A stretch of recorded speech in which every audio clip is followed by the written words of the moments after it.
and hopefully people will trickle in and ask some questions along the way. So I kind of just want to say thank you guys first and foremost for joining me for this year in review video. I think this is a great opportunity for all the MOTIV fans to see some of their, I guess, favorite YouTubers or whatnot. So I figure we'll just start and, we'll just introduce ourselves or whatever. Steve, why don't you start and introduce yourself a little bit? Absolutely. My name is Steve Hawes. I have been with MOTIV for about 5, working on 6 years now. I have one tour title. It's actually an international title. I won in Bermuda, so that's fantastic. Right. And I can't wait to talk about the bowling balls right now. So we'll pass it to the next person, and then we'll get to it. Cool. Jeff, why don't you introduce yourself a little bit? Sure. My name is Jeff Pirishot. I'm originally from Brooklyn, New York, and now in South Florida. I'm a former Collegiate Player of the Year, first team All-American, and I have the distinction of having the highest average ever in the sport bowling program. Back when I was younger and good. I have one regional title. It was not an international title, although it's Florida, which some people think is a different country anyway, so I guess it might count. And I'm also very jealous of Stephen Haas having that Venom jersey because it's so awesome. Right. Thank you. And then Doug, why don't you introduce yourself a little bit? My name is Doug Anderson. I'm from Muncie, Indiana. I've been on staff with MOTIV for 6 years. I bowled collegiately at the tail end of Jeff's illustrious career, and I was I was an All-American honorable mention back in forever ago. And I got a hold of Brett Spangler, got on staff with MOTIV, and it's been one of the best decisions that I've ever made. I absolutely love it here. Everybody's a family, and it's great. So that's pretty much my story. Cool. And then Mr. Mike.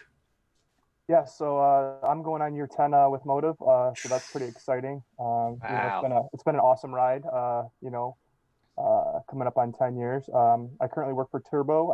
Without MOTIV, I probably wouldn't be in the position I am.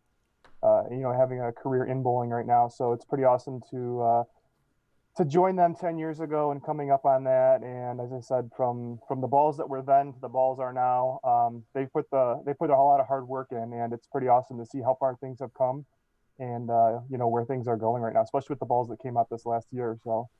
Yes, I agree. This year was pretty amazing. And then for me, my name's Lewis. I've been on MOTIV staff now for 2.5 years, so not very long. But I mean, everything you guys said is true. I mean, we are a family.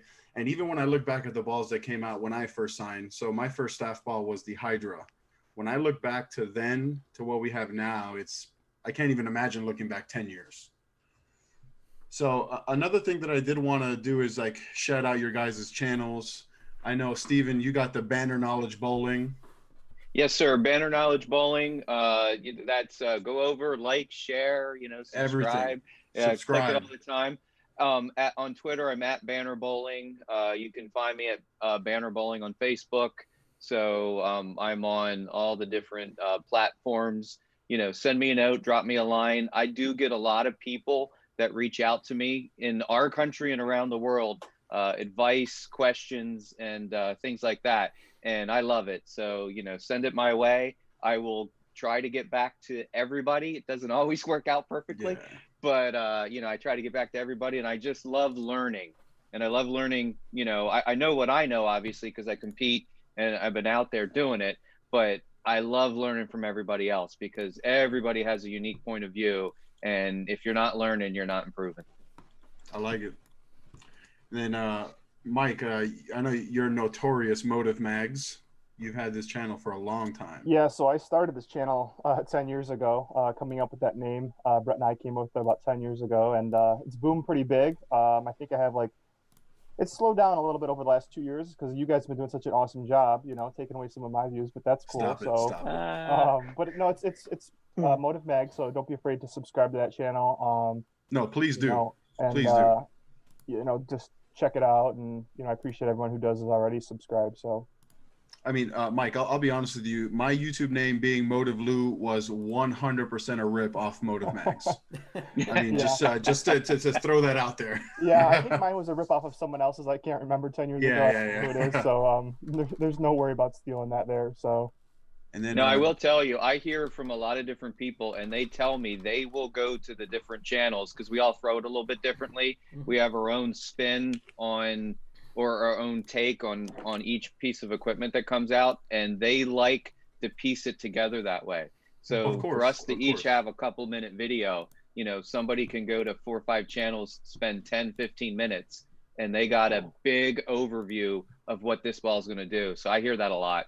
Yeah, I think it's good because all of us, I know, work hard to getting out there as soon as possible too. You know, we're not waiting, you know, after the release date. We all work very hard to get that out there soon so people can see it by the release date, knowing if it's going to be a piece of equipment good for them. That was one of the biggest, I don't know, gripes that people had earlier on in Motive, is that everyone that made videos were higher rev players. And so a lot of the tweeners and strokers were asking, what's this ball going to do for me, because I don't have a 550 plus rev rate. And so we have enough people on staff now that make videos that they can see that, from the straight players to the people that can wheel the lane, which is not me. So it's good to have everybody from, you know, high rev to low rev and everything in between to showcase the equipment that we have. I mean, even in this group of people we have here right now, I mean, we cover a wide variety of bowler styles. You know what I mean? Including you, Jeff, with the 550 rev rate, 600 rev rate. Yeah, 4.25. It's between 4.25 and 450, I think. Last time I measured it. When I grow up, I want to be just like you. So the next channel that I want to shout out here is Doug's. It's called Doug BSU. I like. So what's that about, Doug? That was just, gosh, I made that when I was back in college. So I went to Ball State University, and that's pretty much where that came from. But I don't know. I decided to, one of the things I liked about when I made my videos, and it seems to be the number one thing that I get complimented on, is that throwing the comparison balls from the same line as the feature ball to see how much it hooks more or less or earlier or later than the feature ball. It seems to be the number one thing that people like. A lot of people say, you know, oh, we see these things strike all the time. You know, I can't tell how big of a difference is because it's just throwing strikes. And so when the animated lines got put on the screen, they can actually see how more or less the ball is depending on where the line's at. But I still like to show it from the feature ball just to show the difference in shape. So that's... Yeah, and Doug, I do want to say thank you. I know I've said it to you in private before, but I do want to say thank you for all your help in teaching me how to do the lines and a lot of this Premiere Pro stuff that you've helped me. You've been an amazing help. YouTube is wonderful. Yes, yes. And then we got Jeff here, Jeff Pirishot. If you can spell my name, you've won a medal already. If you can spell his last name, you're the winner already. So, like you said, I have a higher rev rate. Back growing up in Brooklyn, the 4 of you guys, we referred to you as fluffernutters. And I am kind of the opposite of that. So, although I try to take some shots playing up the right with a little lower rev rate, mostly I get on the ball a bit. And if you hook the ball a bunch, my channel is something that you're going to want to be interested in. I can throw balls in my videos from the 2nd, 3rd arrow all the way to 5th. Sometimes with for instance, the Forged Flare, I was lofting it over the cap because the thing just hooks so damn much, and I have nowhere really else to go with it. Yeah, so I'm also trying to do some other things than ball videos. I'm going to try to do a couple of educational things coming up in 2021. And I'm going to try to branch the channel out to some non-bowling things also. If you're interested, just head over, give me a subscribe, and drop me a line, and we'll see what we can do for you. Yeah, please do. Please subscribe to everyone's channel. Everyone's channel here is good. Doug, you're right there? Yeah, I'm good. Camera fill. Right. So the first ball that came out this year, and I was talking to a couple other staffers about this ball, the Alpha Jackal, and this ball, I think it could have been so much better, obviously, if the pandemic didn't happen. Meaning, if more bowlers had access to this ball, if we could have had a nationals this year, I think this ball could have been really, really good. I typically shy away from the big asymmetric solids just because of my ball roll. I don't need.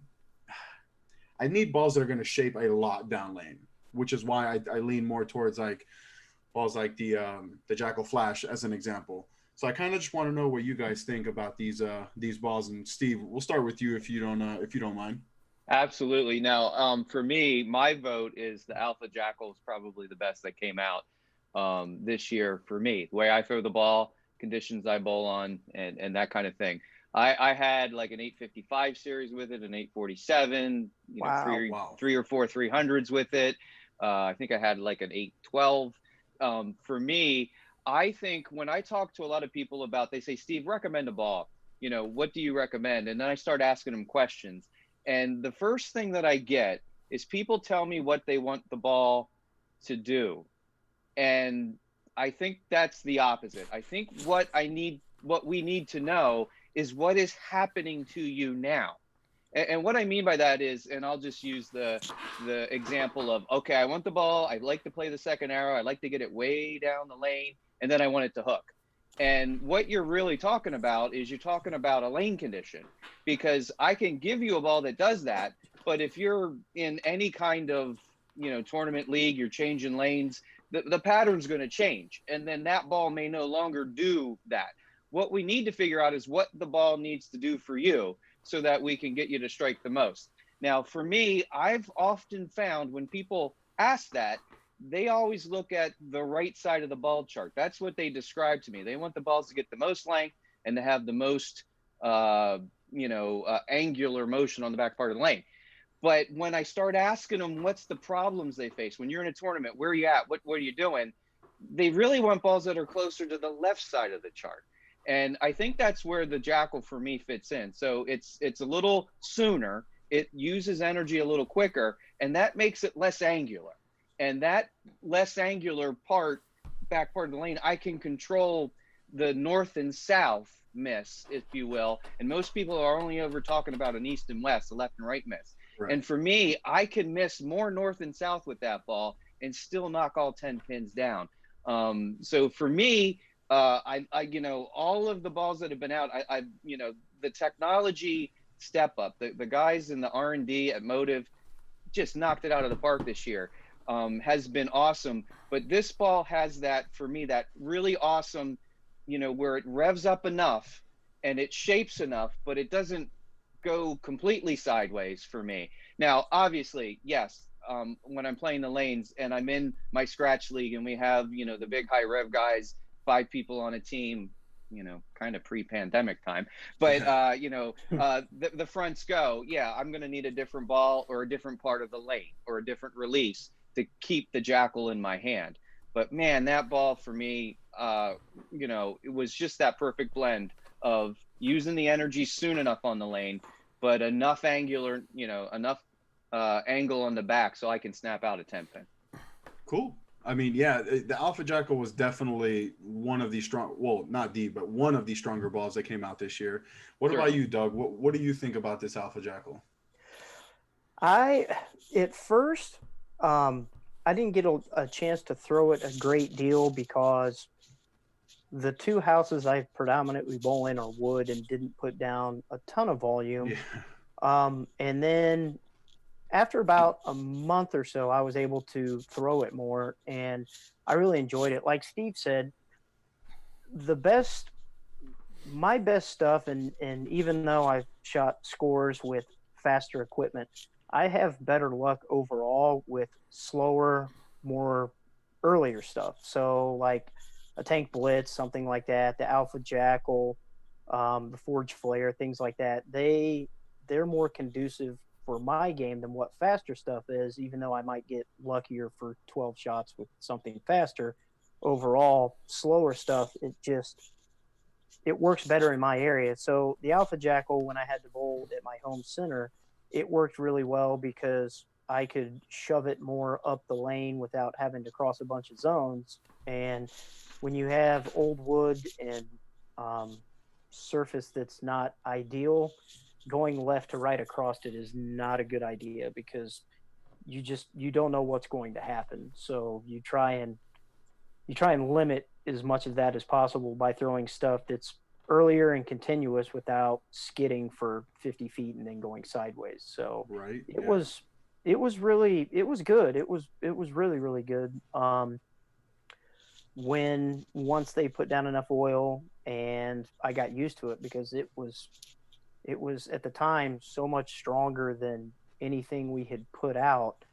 I mean, that the Abyss was strong, but it was so early and forward, it didn't really shape like what the Alpha did. So that the Alpha allowed you to be able to play a little bit left to right while still being able to play up the lane. So I was a big fan of it. I actually just drilled a brand new one up Christmas Eve. So nice. I'm looking forward to throwing that here once we get back to bowling. Now, what you said about the Abyss was so true. For me, the Alpha Jackal felt like it was as strong as the Abyss, but wanted to continue down lane. And for me, that was the big problem with the Abyss when we had it, is that it was such a strong ball, but it never wanted to make the corner. You know, I mean, for me at least. So, Mike, what did you think about the Alpha Jackal? Yeah, so I think talking about the Abyss is important when you're comparing the Alpha Jackal.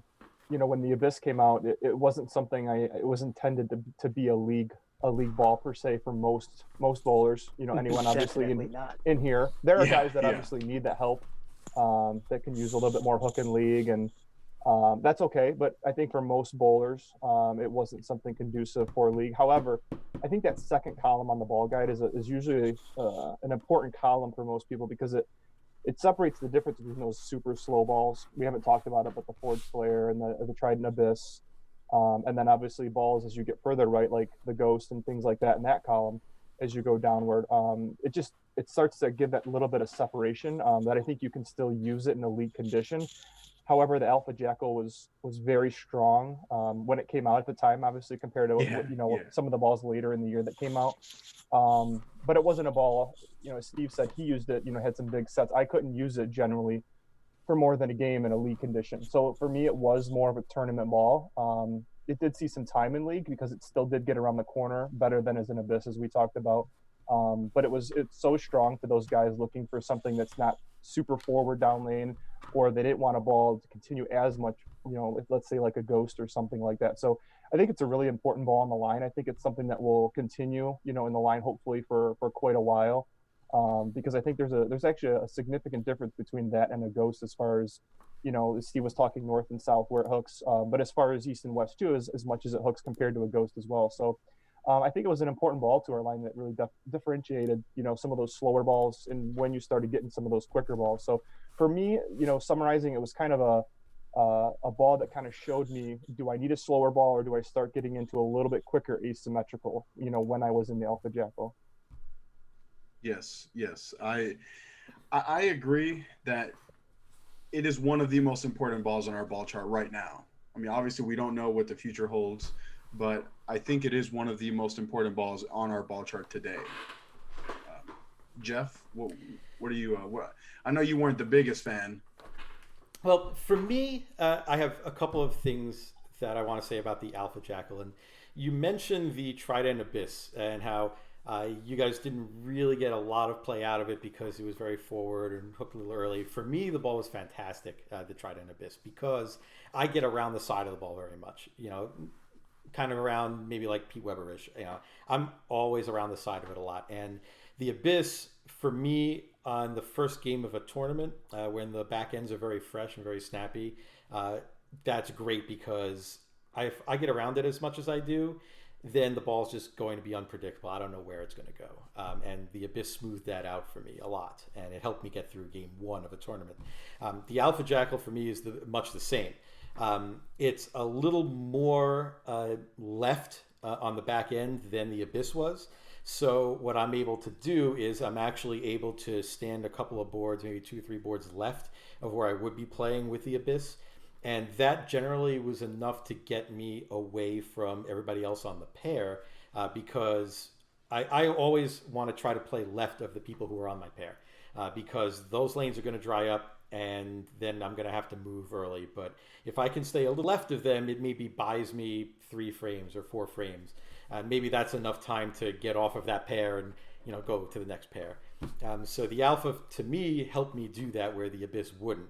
If I tried to play those 3 or 4 boards left, it just wouldn't have the energy to come back. But the Jackal core, being stronger than the Trident core, it actually gave me a little more on the back than that, while still being very smooth. The second thing is I don't really use the Alpha Jackal as a high-end heavy oil ball because of that, especially now with the Forge Flare, which we'll get to when we get to it. I drilled 2 of those, and I'll probably drill more. They hook so much, I don't need the Alpha Jackal to be a big hooking ball. I just need it to be smooth. So what I actually did last week, and it surprised the heck out of me, is I took it into the shop and I just shined it up, the Alpha Jackal. Completely glass polished it. And now I have a ball that I can use when they're medium conditions, drier conditions. It's a high-end asymmetric ball that you can use on maybe a medium pattern or medium higher pattern, and it's still that smooth with a little more flip on the back. And to me, it was like a revelation. Like all of a sudden, the ball is great. I'm going to take it with me to a practice session tomorrow, and maybe I'll even bring it with me to the PBA Players Championship in January, because it's just so unique the way it rolls on the back end for a ball that's shiny with that strong of a core. So going to try that out, but it's been working great. So that's kind of where I fit the Alpha Jackal into what I bowl on and where I bowl. So basically, you gave it the Doug Anderson treatment, where you just those wood lanes. Man, I don't polish stuff anymore. I used to. I miss bowling on wood lanes. Those are fun. Lofting over the heads. They are. I have a friend, Doug. You'll like this. A friend of mine who I used to work with bowls in New Jersey, where they had some wood lanes, and he went and bowled a regional. And we asked him how he bowled when he got back. He said, this, how in wood houses, there's little spaces between the boards, like in the heads. He said the spaces between the boards and the heads was so big, he threw a shot and accidentally dropped 75 cents out of his pocket. And when he went to pick it up, he could only find 28. Oh. So believe me, I feel your pain on the wood houses. I miss them. I love them. I like it because wood smooths the reactions out, which helps me. I need the wood lane to bleed some energy out of the ball, and I need it to be not as snappy in the back end because of the way I throw it. So for me, I love wood lanes. My regional title was on a wood house. So I watch your videos and I'm jealous, like for 4 minutes straight. That you get to bowl on that and I don't. So I'm just looking here at the comments real quick. DJ Rose says, "What's up, guys? What's up, man?" Yeah, Brian said that the Alpha was going to be his go-to for nationals. I think it would have been a lot of people's go-to for nationals. I know that Brian Nicodemus at the MOTIV booth, we were talking about drilling a lot of those balls potentially for nationals. We have a question here. Maybe you guys can help me. I think I know the answer to this, but Luke Howell says that he's new to MOTIV, coming from Storm, a Storm High Road. He's looking for a recommendation. I think the easy answer to that is Supra. Would you guys all agree with that? For a High Road, the Supra is maybe a little longer than a High Road, because I think the High Road is a hybrid, which is why it's called a High Road, and the Supra is a Pearl. So maybe the Ripcord might actually be good for that too, because that's a hybrid. It's got the infusion pearl mixed with a black solid, and that might smooth the back end out a little bit. So it's somewhere, or you could take a Supra and maybe take a little bit of the shine off of it, and to get it to roll up a little earlier and kind of behave like a hybrid. I think that could work. Absolutely. Yeah, I have only seen High Roads go down the lane. I couldn't tell you. Mike? Yeah, I think, obviously, to me, it always depends on the bowler, and that's always a big conversion, like my first MOTIV ball, I threw a High Road, it depends. I would still always say polish a shock, even a VIP, if you can get your hands on one of those now, I think might even be a little bit closer. Maybe it's obviously a little stronger, but I think those 2 balls would be a little close. Like that Supra, I think the RG is a little higher than a High Road, and that covers very clean, very good. But that ball is very, very clean. That high road, I think, just picks up a little bit sooner. So it depends on the bowler. Super is definitely an option if they're, maybe a little bit higher rev rate, but it just depends on the bowler. I would actually suggest looking at a Venom Fatal because it's a lower RG in a Pearl, so it revs up a little earlier, and it's a little lower differential, so it doesn't flare as much.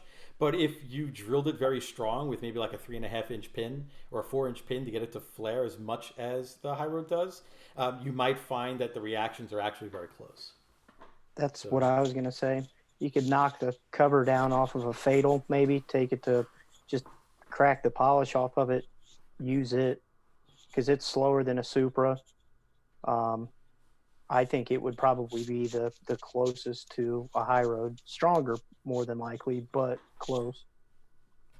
Yeah, it's always hard to compare brands, obviously, especially since, that high road is however many years old, 6 years old now, so 8 years old maybe even. So, it's hard to compare when you're talking different generations now almost. I mean, look at how stuff changes in generations. So it's hard to almost compare, but, there's definitely some options that we have. I think the big thing is if you're coming from any other brand and you want to try MOTIV for the first time, just drill a Venom Shock. I mean, you absolutely cannot go wrong. I mean, I know it seems like a cop-out answer, but to me, it's just the truth. If it's the first MOTIV ball, definitely try a Venom Shock. Sure, no problem. Luke, thanks for the question. Let me see. Yeah, Luke, thank you for that question. Scott, we appreciate it. Thank you. Oh, here we go. This guy knows what he's talking about. Marketing Scrog says he bowled a 290 with a Desert Tank. Nice. AKA best ball came out this year. Ralph Bryan, you notice a spot opened up on the ball chart where the Trident Abyss used to be. Any ideas what to expect to replace on it? What do you guys think? Should we spoil it? Nah, just kidding. Just kidding. We don't know anything. Venom Shock is hands down the best MOTIV ball to start with. Yeah. All right.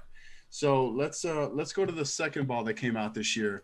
This ball, oh man, the next two balls that came out in the year were severely affected, obviously because of COVID and a lot of the bowling centers being shut down. The Trident Nemesis, I thought, was a great bowling ball. I drilled it, and then very, very soon after, things started to get shut down and didn't really get to see a whole lot of lane play with it. But Jeff, why don't you start this one? What did you think about the Trident Nemesis? The Nemesis is actually one of my favorites. It's really unique in that it has a very high RG, so it kind of lopes down the lane, which you don't get a lot of in asymmetric balls. But then it just decides, it says, as soon as it hits the back part of the lane, it says, oh, I'm going to start revving now. And it makes up for all of the revs that it didn't do in the front part of the lane. Correct. It can make anybody look like, their EJ Tackett, in the back part of the lane. For me, it was great because it was really clean and I could get left with it and just kind of wheel it out to the right and throw it basically as far right as I wanted. And as long as I didn't throw it too hard because it's so clean, it would let me circle the lane, and which is not something I'm very good at. I drilled one pin up above my middle finger and one pin under my bridge. And in leagues, I'll use the pin up one because I'll need a little more, kick in the back because of the higher volume, on a house shot. On a house shot. But for tournaments, the pin down one is great. It floats through no matter how far left I move because people are using, whatever dull, hook in a box they're using. I can get left of that. I can just kind of slow wheel it, which, slow for me is, still fast for everybody because I think it's hard. But it lets me kind of get around it and it doesn't run out of energy, and then it just revs up and it's nice. It's like a smooth flip. It's the hardest thing to describe. It's the smoothest angular motion I've ever seen. And so to have a unique reaction like that in your bag, one thing that I've heard people say is the tournaments aren't won by who throws the ball the best, because people who bowl in tournaments all throw it great. They're won by somebody who has something somebody else or everybody else doesn't have. And if you have a trick that you can do, something that is yours and yours alone, then you have an advantage over everybody else, assuming everybody's the same skill level. And to me, the Nemesis was something like that. It gave me a trick. And it was a pretty good trick, I'll tell you what. Mike, what did you think about the Nemesis? Yeah, so first of all, I think it sucks that COVID interrupted, obviously, the momentum this one had, honestly, more than any other ball, probably, honestly. But for me, it was actually a good league ball because it let me start a little further left into the pile. At least in Michigan, we see plenty of oil. But it's a ball. I like balls in league that I can kind of stay with and not have to change balls 4 times in league. I can keep chasing it left, and I like to do a lot of different hand positions. And when I start with this one and I have a good look, the good thing is I'm able to stay in this ball a lot because, as Jeff was saying, when you get around this ball, when it sees friction, and if you're doing the right thing with your hand, you can get it back up the hill really, really quick down lane. But if I wanted to start it a little further right and maybe I was a little more forward, it still rolled very heavy in the front, or just enough heavy in the front. Once again, that I could stay with it for 3 games. And honestly, there's not a lot of balls that I don't have a super high rev rate, obviously, but for me to stay in an asymmetrical ball for 3 games in league, that's a neat thing to do because it gives me all the control. But in league, a lot of times you'll see me throw balls that do have some pop down lane. I don't like to play it safe and leave that flat 10 here and there. I like to throw balls that are a little bit quicker, and I've been having more success over the last 3-4 years on league conditions with balls that are quicker. And this ball is just quick enough. Once again, that lets me stay in it for a long time. So. Yeah, and the cover on this ball is special. This infusion pearl cover, this formula is amazing. Like I know we have plenty already, but we need more. I remember actually when the Super came out in 2019, the year before, I sent Brett a message, Brett Spangler, the MOTIV PBA rep, and I said, the Super is great for when they're dry, but if there's a little, too much oil on the back, it just kind of skates a little bit. Do you have anything, down the pipe that's coming that might actually make up for that when I can't get the Super to turn? And he says, just wait. Yeah. Just wait. And this was the just wait ball. So yeah, the Infusion HB Pearl, it's silly. Doug, what did you think about the Trident Nemesis? I got a lot of use out of the Nemesis towards the end of last league season before everything shut down. I bowl league on a synthetic house, and then the other ones are wood. And I was able to throw it both places. I think at the time it was a 42-foot pattern on synthetic, which was long enough that it didn't make it go crazy off the back end. It was long enough to where you didn't get a lot of over-under. And it was great. And then on wood, that house, you could just get left with it and send it, and you knew it was going to recover. And kind of like what Mike said, I couldn't tell you, I don't know, at least a month's worth that I threw that at a wood house and just chased it left all night and never had any problems with it flat tinning or over under on the, when it was still fresh. It was and is a really good league ball just to be able to play either a bit of a shallower angle or move left and play left to right. One of the good things about the cover on that ball was that I was kind of surprised that it took as well to surface changes as what it did, because I took that down to like 3,000 and knocked the polish off, and it was great. It was as great at 3,000 as it was box. So it's a lot of the times when you hear, fast and angular, you think that, okay, it's not going to be as versatile as a Shock or something like that. And of course, it isn't as versatile as a benchmark ball, but still, just with some very minor cover alterations, you could make the Nemesis do a lot of different things. And it was really, really good. It is really good. It just, like Mike said, it got cut down really bad from the pandemic. I mean, everybody that was coming into the shop and seeing that it was coming was talking about how gorgeous it was, and shelf appeal is huge in this industry. And, COVID kind of knocked the wind out of its sails, but it's still a really, really, really good ball. It complements that Jackal Flash really well, to be honest. They're different enough that you can have both and not have to worry about overlap. Yeah, I agree 100%, and that cover really does take really well to surface changes. Steve, what did you think about the Nemesis? Yeah, the unique shape of it, I think, is where my mind went to immediately. And for me, again, it's clean, it's fast, it's all that kind of good stuff. I had a little, well, I had more than a little. I had a lot of kind of over under on it. So it would be too clean, or then it would be too angular. And then I didn't get to experiment with it a lot because obviously then everything shut down. The one that I like, I did a pin up. The PSA and a thumb, and then I kind of did the pin down with the PSA on my Val. The pin down one on the Val with surface, I love. To me, that's kind of in some instances that's the step down for me for the Jackal, for the Alpha Jackal, where that cover is cleaner. I can get it further down the lane. I can get through a little more of the dirt with it, but it's a big enough engine in the core and the cover to come around the corner. So for me, when it was box finish and all that, touchy, I guess is the right thing. It was more of a niche for me where I had the defined friction and I could throw at it. The pin, the one with the PSA on the Val with surface, I felt like I could throw it on more conditions and it was a little bit more predictable for me. And I think it would have really boomed. Like we were talking about, I think people would have said, "Oh, the Jackal," and yeah, these two ASIMs, I have a step down from my other ASIM. I think that was the idea and the plan, and it is what it does. But I think it got a little sidetracked there. Yeah, I know it definitely did. Definitely did. I'm reading one of the questions here.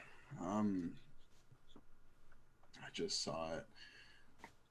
What was his name? Marvin Price was asking about pin up or pin down with the desert tank. I think I answered his question earlier when he messaged me, but one of the things I told him was that core is so small that the layout isn't going to affect it as much, especially with this ball being as cover dominant as it is. One of the things I explained to him was that to make sure you drill it stronger to get it, like for me, I needed as much flare as possible because it doesn't flare a whole lot to begin with. So if you drill it pin down and you bring those flare rings even closer together, what do you guys think? Doug, I saw you pointing up. Definitely pin up, right? Definitely pin up. Yeah. Pin up for me and a shorter pin to pap just to make it stronger. I don't have enough rev rate to get that ball to shape if I was to drill it pin down or pin axis or anything. I need as much flare as possible on a ball that has a core that small. I know Jeff doesn't have that problem, but actually, I have one desert tank. It's drilled with a 4-inch pin with pin up because of the same thing. I want it to flare as much as I can get it to flare, because not so much because of the rev rate, but because I throw it so hard. But I would say if you wanted to react like urethane, then you can drill it pin down, and then you kind of have a pseudo urethane ball that gives you maybe a little more continuation than a urethane does. But I'm actually drilling another one. I'm going to go even stronger than 4 inches, and I'm going to put more surface on it, and that way I can go from one to the other without losing. When the stronger one starts going a little too much or too early, then I can go to the second one and get the same reaction and maybe stay in the same place. But yeah, unless you need the ball to react like urethane, you go pin up on a desert tank, I would think, for almost everybody. Now, I mean, it's no secret how much I love the desert tank. And I have a Thrill, which obviously shares the same core, with a 3 3/8 pin up. So it's and it still doesn't flare a whole lot. So I'm actually thinking about drilling a second desert tank as well, a little bit stronger even. Mine is drilled right now like 4 by 20, 4 by 25. And again, it doesn't flare a whole lot. So if you're looking for more of a urethane shape, then you go pin down. Any other situation, I would recommend pin up on that ball. Yeah, that was pretty much the advice Brett Spangler gave to me when the Rampage came out a few years ago. I asked him how I should drill it up. And he looked at me and laughed, and he said, with how you bowl, drill it as strong as possible. And drill a weight hole to China is what he said. Crater, like. Yeah, so that's what I did, and it was good. It was really good. Like I said, I need all the help I can get. Yeah. So then the next ball that came out was unfortunately the COVID ball. It came out right in March. It was the Ripcord Flight. Now, this is like, I know that the first three balls on this list, we can all say the same thing, that they had so much potential. And then because of COVID, I really like the Ripcord Flight on short. Anytime I can be on a short pattern where I can rifle it at the gutter, I loved this ball. It reminded me of so a buddy of mine, Ryan, and me, we were talking. It reminds me a lot of the Forza SS, even though the cores are night and day.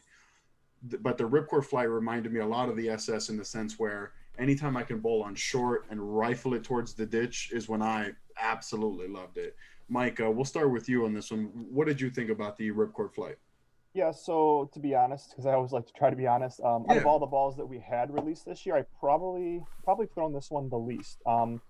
It just didn't fit quite in as a league ball, and I just had, with the addition of tanks and how good our asymmetrical balls are, I just didn't see it fitting in with my tournaments as well. Kind of being what I consider more higher power tweener, not obviously super high rev rate, but so I had high expectations of it. Obviously, it has the Shock modified cover or similar cover of a Venom Shock, and the same core as the original Ripcord had, but I feel like the ball, when it hooked early, it was good. It was smooth. But I just felt like I had a couple better options out there, when this ball was released. When I did find it useful, though, is when they started to break down actually a little bit. When I wanted the ball to keep in front of me a little bit more, and I didn't want something that was going to overhook down lane too much. And obviously, when I didn't need too much like an asymmetrical ball, I want to stay in a symmetrical bowling ball. So it was kind of that niche piece, kind of not something lower end, not something higher end, and I wanted to kind of keep the ball in front of me. That's kind of when I found it useful, or, I think someone said too, I don't remember who said it, on the short, I did find it kind of useful when we got into some houses, not short tee to short, but more, house pattern short or something along those lines. Kind of like I said, when I want to keep the ball in front of me, kind of keep it hard, firm, when I didn't want too much shape down lane, and when I still needed a little bit up front. So to me, this is kind of a niche ball, maybe for me in particular. Yeah, I think it was the cover, like when you said about it not being much of a league ball. I think it's because it doesn't really shape a ton down lane like the league bowlers really like to see. But then when you chase it in, it's very smooth, and then you get a little straighter on house, and then it wants to hook a ton. I could definitely agree with that 100%. Doug, what did you think about the Ripcord Flight? I liked it for what it could do. It's a ball that, as long as you're playing shallow angles with it, and Mike kind of hit the nail on the head. Like the original Forza, the one that Ronnie Russell somehow shot 300 with on TV. Yeah, the greatest 300 on TV. Yeah, the most magnificent 300 ever. It reminds me a lot of that, in the fact that if you can play up the lane with it, like, it's good. In shallow angles with it, it's very good. Once you had to chase it left, I think the cover and the core combination were together was a bit too strong, to where when you had to get left and throw it left to right, it kind of went out of its wheelhouse. But like I said, when you could just shove it up the lane and play right, or a pattern that was shorter, something like that, the ball's really, really good. It's just that it's kind of shoehorned into like a shallow angle situation where you're not trying to swing it a lot. But when you find that, it was really, really good for me. I mean, like I said, I just, after like the first game on League or whatever, I'd have to transition out to a Shock or something that, you could play more left to right with. But for the first game, it's good. I mean, it's really good at what it does. It's just more of it's not as versatile as some of our other pieces, I guess would be the best way to put it. Yeah, it's a very niche piece, yeah. Agreed. Now, to go to what Mike said real quick, if the tank blitz wasn't a thing, I think this Ripcord Flight could have been really good. Exactly. The tank blitz, for me, even though it's technically earlier, it shapes better than what the Flight does. Like, I can actually play left to right with a blitz and still corner without any problems, where the Flight, the flight isn't as good as the blitz when it comes to playing left to right. Yes, agreed. Steve, what did you think about the flight? Yeah, the flight definitely for me, more shallow angles. It got me out of trouble, especially when the back ends were kind of sideways. It's harder to get in with that ball and throw it much to the right, unless you have a ton of hand. I actually want to hear what Jeff has to say about it. I've had a couple high rev guys who just love the ball. Again, for me, it's kind of a get out of jail ball when things are going a little, like, the stuff's too clean, it's too fast, it's too slow. This ball I can get a little right, keep it in front of me, knock it down. It didn't get as much tournament play for me this year.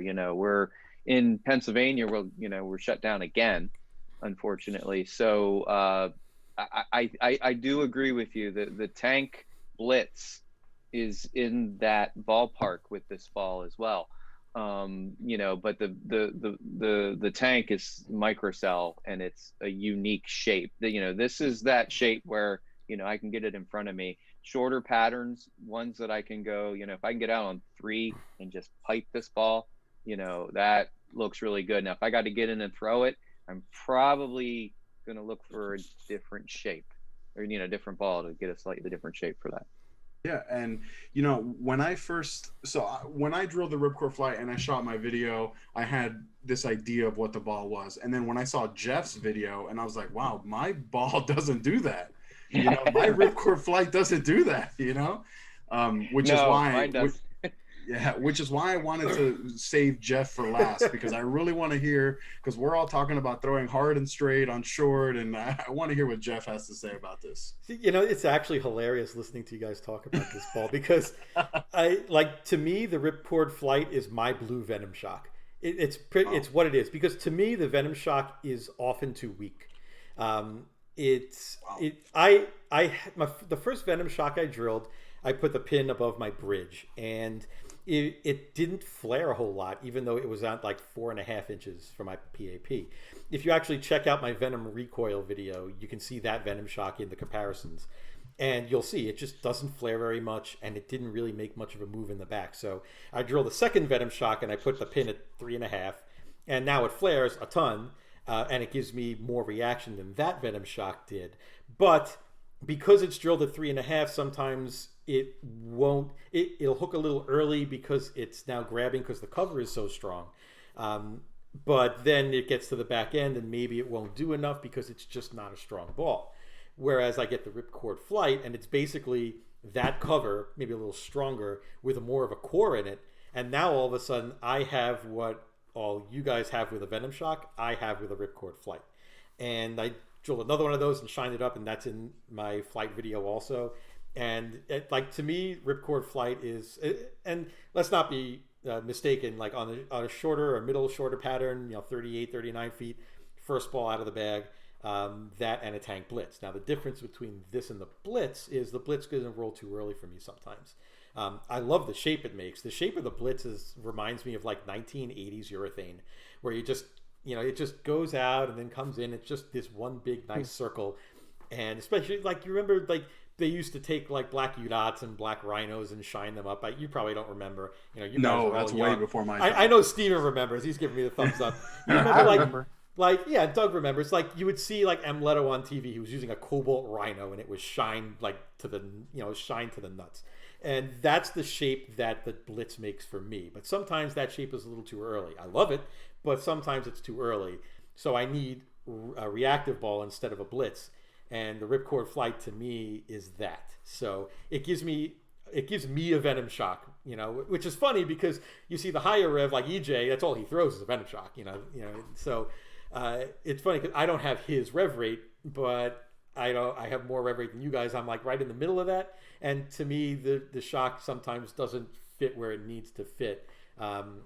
So I use the Ripcord Flight for that, and it's just fantastic. But that's a really good thing, where if you don't like, if the Venom Shock is ever not enough ball, this Ripcord Flight can be a very good option for those kind of players who want to see what the hype is all about. Yeah, absolutely. My blue Venom Shock. That's what it is. Your blue Venom Shock, yeah. So I got a question here. What would you guys recommend for a 3-ball league or sweeper bag as a two-hander with 18 miles off the hand ball speed? So, Mike, we would obviously need more information than just your ball speed, but I'm assuming that your rev rate is probably up there as well because you're a two-hander. Instantly Venom Shock. I mean, everyone needs a Venom Shock. What balls would you guys recommend for someone who's maybe a higher ball speed, maybe a higher rev rate? Probably going to need something to play left with, and it's going to not run out of energy, so probably a Supra. If the Supra's a little too angular, depending on how around the side of the ball it gets, then a Fatal Venom, one of those two, to go with a Venom Shock, and then something for when there's a ton of oil, to something on the high end, whether it's, maybe a Forge Flare or a Jackal Ghost, that would kind of depend. I tried throwing the ball with two hands once, and I was in pain for about 4 days. So yes. I can't really relate. But for that motion, I would think you probably want either a Supra or a Fatal Venom plus a Venom Shock plus something on the high end. I agree. Anyone else? Any other recommendations you guys think? The only other ball that might come to mind is the Forge Fire. For a symmetrical ball with that cover, that's one a two-hander can get left with as well. Mm-hmm. It's going to shape around, but it's not the ASIM. It's a little more potentially, but again, I don't know what condition, don't know the rev rate, don't know the tilt. Of course, yeah. So I know that Doug and Mike will know who I'm talking about. Andrew Graff comes to mind. Really high ball speed, very high rev rate, and I just gave him one of my old Forge Fires, and he loves it. This is a ball that we threw it on Shark, we threw it on Viper, and we threw it on Bear. And well, he did, and he made him look good on all three patterns. So this is a ball definitely that I think that someone with a higher ball speed, higher rev rate can definitely get in with. And then, like you said, Steven, it doesn't have that asymmetry to it because it's that symmetrical core, so it'll get it down lane and still create that motion. That's a really good one. Yeah, if I remember correctly, EJ on one of the dual pattern tournaments, he was using a Forge Fire on both lanes. Like the right lane was maybe Cheetah and the left lane was Viper or Squad. I forget. I was he was there. Using a fire on both. I was at that tournament. It was the PBA Clash at Kegel. And they had just in December, this past December. And the left lane had some short thing. It was like Viper, I think. And the right lane was some long pattern. And he was using the same ball on both of them. Absolutely. It was kind of fun to watch, to see it in person. Ball's so versatile. It really Agreed. This other question here from Andy Yingling says he just started throwing MOTIV equipment. He drilled a Venom Shock 4x30 and a T10. Oh man, I wish the T10 was not a limited edition release. 4.5x20. He's looking to add more, thinking about a Tank Blitz, Forge Fire, and possibly one of the Jackals. I definitely think that he needs something on that stronger category. Obviously, we don't know anything about your game, but I would look into the Forge Flare for that one.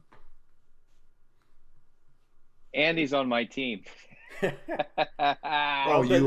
You know him? I brought him over. Yeah. Then maybe you should be the one to recommend something for him, since you know how he bowls and we don't. Yeah. He has a T10. What? He has a T10. That ball was so good.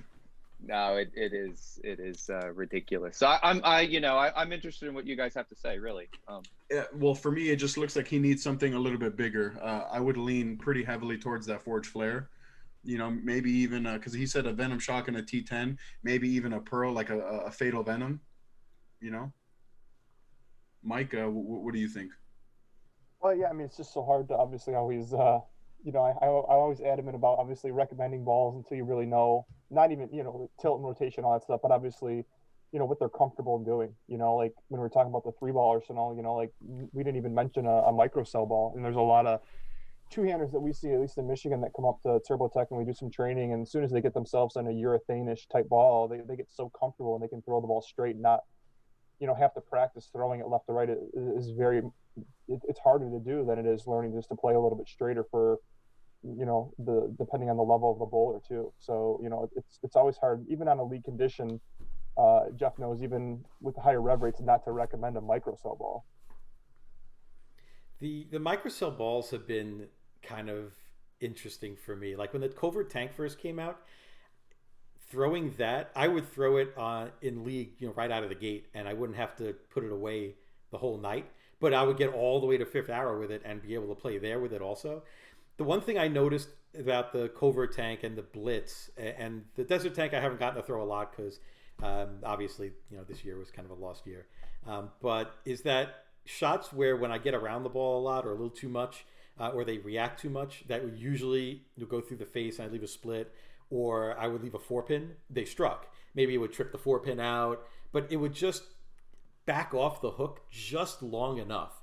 And that's all I needed. I needed the ball to not hook for a quarter of a second longer, or to hook just a half a board less. And the microcell balls were great for that for me with my rev rate. I love them. So for anybody with a high rev rate, I would say have at least one microcell ball in the bag, because there are going to be times where the back ends are just too much, and that's going to be the ball you're going to want to go to. Well, I think that everyone needs at least one microcell ball. I mean, not necessarily all three in the bag, obviously, but at least one of the three. I mean, and again, that's my opinion. Andy here says that he's 18 miles an hour, 13 degrees of tilt, 300 RPM. So again, something like one of the bigger balls for sure. Yeah, I'm for a flash. Is kind of where my head was, is the flash. And we also talked a lot about the tank blitz, but with the shock there, I had said let's get a different shape, so that we're looking a little bit more north and south, not always east and west. So correct. So the next ball that came out was easily my favorite ball that came out this year. One, I know it's the Desert Tank. For me, this ball was like, anytime that I can get in a ball where I can throw it hard and straight and not have to move a ton is when I, super match up to a ball. And for me, that's what this Desert Tank was. It was like the ultimate throw hard and straight and keep throwing it harder and straighter as the night progresses. And ultimately is good. I mean, it might even be my favorite ball ever next to a Venom Shock. So, Doug, what do you think about the Desert Tank? You haven't drilled one, yours, you said, right? I mean, Mark Wilson, he's another MOTIV staffer. We have the same span, pitches, and everything, actually, which is odd, but it's kind of great because we can just swap whatever. And when I first drilled that tank, I got to throw it some. I filmed some shots with it, and I don't have enough hand really to throw it on a league type of pattern. I don't have the rev rate to do that. And on short, with the way that it digs in early and kind of not as well, I mean, it's not strong down lane. It digs in and, it's continuous, but it's not, it's obviously not a down lane ball, even though it's, quote unquote, a pearl.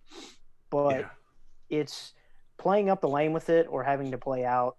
It's really good, and it's unique. I think it's a great option for when there's a little bit too much oil for like traditional urethane. But it's, I didn't get a lot of play with it, so I'm not going to take up a lot of time here. I'll let the other guys who have thrown it more. That's fair. Mike, what did you think about this Desert Tank? So for me, the Desert Tank really rounded out the microcell kind of trio that we do have now. I think if you have all three, or you've kind of experimented with all three, you're seeing three very different types of, we'll call them shapes, because obviously they're not urethane, but urethane-ish microcell types of shapes. You had the Covert Tank, which was the cleanest, gives you the most shape down lane. You have the Tank Blitz, which is the earliest, still continues a little bit, and then you had the Desert Tank, which just basically hooks at your feet and is just very, very slow down lane. So it's great to have all three options, but for me, the Desert Tank is, we're closed back down here in Michigan, hopefully for not too much longer from what we're hearing as well, but practicing on some harder patterns where they just flat out hook, I feel like I can just keep the Desert Tank in front of me, and as long as I don't have to open up my angles, I love the ball, honestly. It's just it's a great utility ball. It's, once again, it's not something great in league that I'm gonna hook the lane with. But if I feel they get really hard and I'm in the last game or two of a block and I don't really know what's going on, I found myself getting into this ball, keeping it in front of me, staying safe, and it's just a great utility piece. Honestly, it's something very different than the other two tanks that were out earlier. I think it's a great piece. I think it's surprising how different the microcell balls can actually be. Yes. Just changing a little bit of the cover, tweaking the cover, and obviously having three completely different core numbers in those microcell balls. I think the Desert Tank has been honestly one of the biggest surprises of the year, if you want my opinion. Yeah, no, I definitely agree. And I think because this ball is so cover dominant, I would really like to see what something like this would do on a bigger core. Like one of the things that I've always like built in my head, like I wish I can just build this ball, would be like the Sidewinder core from the Nemesis wrapped around something. Now, obviously, I'm not in R&D of any kind. I don't know. I don't even know if this would even work. But something like that, I think, would be like amazing. Something with a little bit stronger of a core, something that'll flare a little bit more with this pearl microcell cover is something that I've always wanted to see, you know? One of the things that impresses me about the ball is for higher rev players like AJ Johnson, Sean Lavery, and EJ. I know Sean just goes absolutely bonkers with that ball. Like he averages 1 million with that every time that it's in play. And EJ and AJ have both gotten a ton of use out of it on tour as well. So I know that for higher rev players, it's at least on tour, it's a really, really good option for them. Yeah, I just feel like you know what you're getting. Anytime I get into it, I keep a ton of surface on it. I know exactly what it's going to do. There's no doubt. You know, it's going to hook in the front part of the lane, and it's going to shape very slowly down lane. So it's probably honestly one of the most reliable balls I have in my bag. I always know what it's going to do when I get in the lane. It doesn't take me very long to get lined up with it. One of the big things that when people ask me about the Desert Tank and why I like it so much, the answer is always zero surprises. Like you said, you know what it's going to do. It doesn't do a whole lot, but what it does do is really good. You know yeah, what I mean? absolutely. Yeah, that's what I was going to say. I know exactly what it's going to do. You know, I'm in a sport pattern league, and we do 5 weeks on each pattern and then change. And so we do 15 weeks before Christmas and 15 weeks after Christmas. And the shortest pattern is coming up, although it's delayed again because we're not currently bowling right now. So I can't wait to throw it on that. We're going to be on like this 32-foot, it's crazy short oil, you know, it hooks a lot, kind of, you know, you could throw plastic, you know, on it type thing. And I want to see what this ball does it, because I know exactly what the ball's going to do. There's no surprises with it. And that's what I love about it. Now, I mean, obviously the ball is good on short, but Andrew and I just got done shooting a video on the new Viper, the 2021 Viper, and that has 30.5 mils and 36 feet. That is a lot of oil in not a short amount of time. And the Desert Tank still looked really good on the fresh. Again, I mean, if I miss right, the ball had no chance. But as long as I kept it going up the lane, even with that much volume, it's good. Jeff, what are you thinking? So I actually haven't gotten a chance to bowl on any of the shorter patterns with it yet. Just some house shots. But tomorrow, like I said, I'm going to be practicing on the 2021 Viper. Hopefully, I'm going to bring the Desert Tank with me to see what it does. I'm really curious. I wish I had more to say about it, but I just haven't been able to throw it that much this year. Like even when bowling centers started opening up down here in Florida, I didn't really bowl that much at the beginning. I just maybe the last month or two, I just started getting into it. So I'm actually looking forward to throwing it a lot tomorrow on Viper, and not just Viper, but I think for me, even on longer patterns than 36 feet, I think it can be good. Chameleon is 39. I think I'm bowling on that, and even Bear. I want to say Bear is 41. I think there's a case to be made for using a ball like the Desert Tank on Bear also, because you know you're not going to be hooking the lane a lot, so you know you're going to be playing somewhere around in the right second hour or something like that. Yeah. The Desert Tank is a ball that is going to naturally be great for that. If you want to play square to the lane, no matter what the condition is, the Desert Tank probably fits in that some way. Now, whether it's the box surface or put a 4000 on it, or I want to say, wasn't AJ Johnson in the PBA league using it at Shiny, I think? It like a did month look ago. really shiny. Like, I haven't tried that at all, but now I'm curious. Like, I want to see what it does. So tomorrow we're going to give it a shot. I'm going to try to live stream the practice session. So I don't know. We'll see how that goes. And you could be watching me throw a lot of gutter balls tomorrow. I don't know. I really want to. I want to like it, but I just don't know because I haven't done it yet. So the next ball that came out was the Pink Yellow Thrill, or as I like to call it, Strawberry Lemonade. Now I called shenanigans when they said it was the same cover from the Blue and Red Thrill, because it is so much stronger than the Red and the Blue Thrills. It is crazy how much this ball hooks for the price point.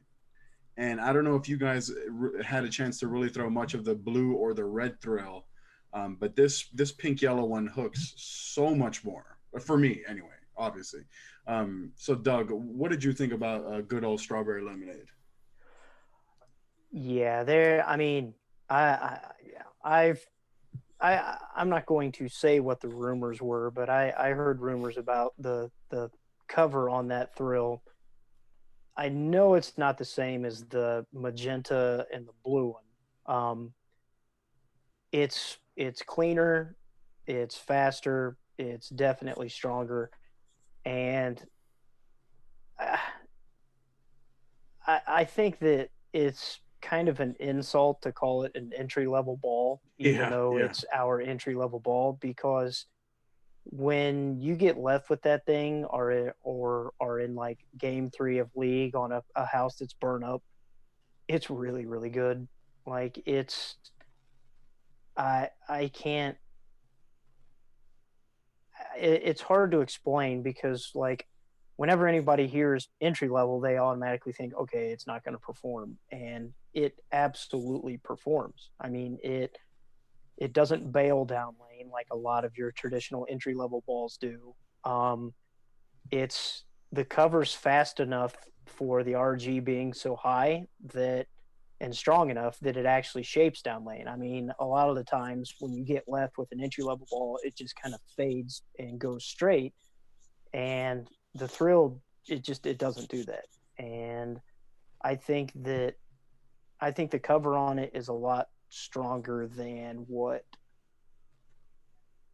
has been said, because I can get in and actually wheel that ball, and I know it's not because of my hand, because I don't really have any. So it's really good, and like I said, I think it's kind of an insult to call it an entry level ball. It's just it's better than that. Yeah, for me, the red and the blue thrills were completely allergic to oil. If you got it in the oil, they never saw it. And this Pink Yellow Thrill seems to handle the higher volumes of oil that the other thrills just could not. And it is an insult to call it an entry level ball, but it is definitely a good one. Steve, what do you think about this Pink Yellow Thrill? Yeah, I was going to compare it to the the magenta and the blue, and I do think it's I do think it's a little stronger for me. The Hydra, the one right next to it, I love that ball with a ton of surface.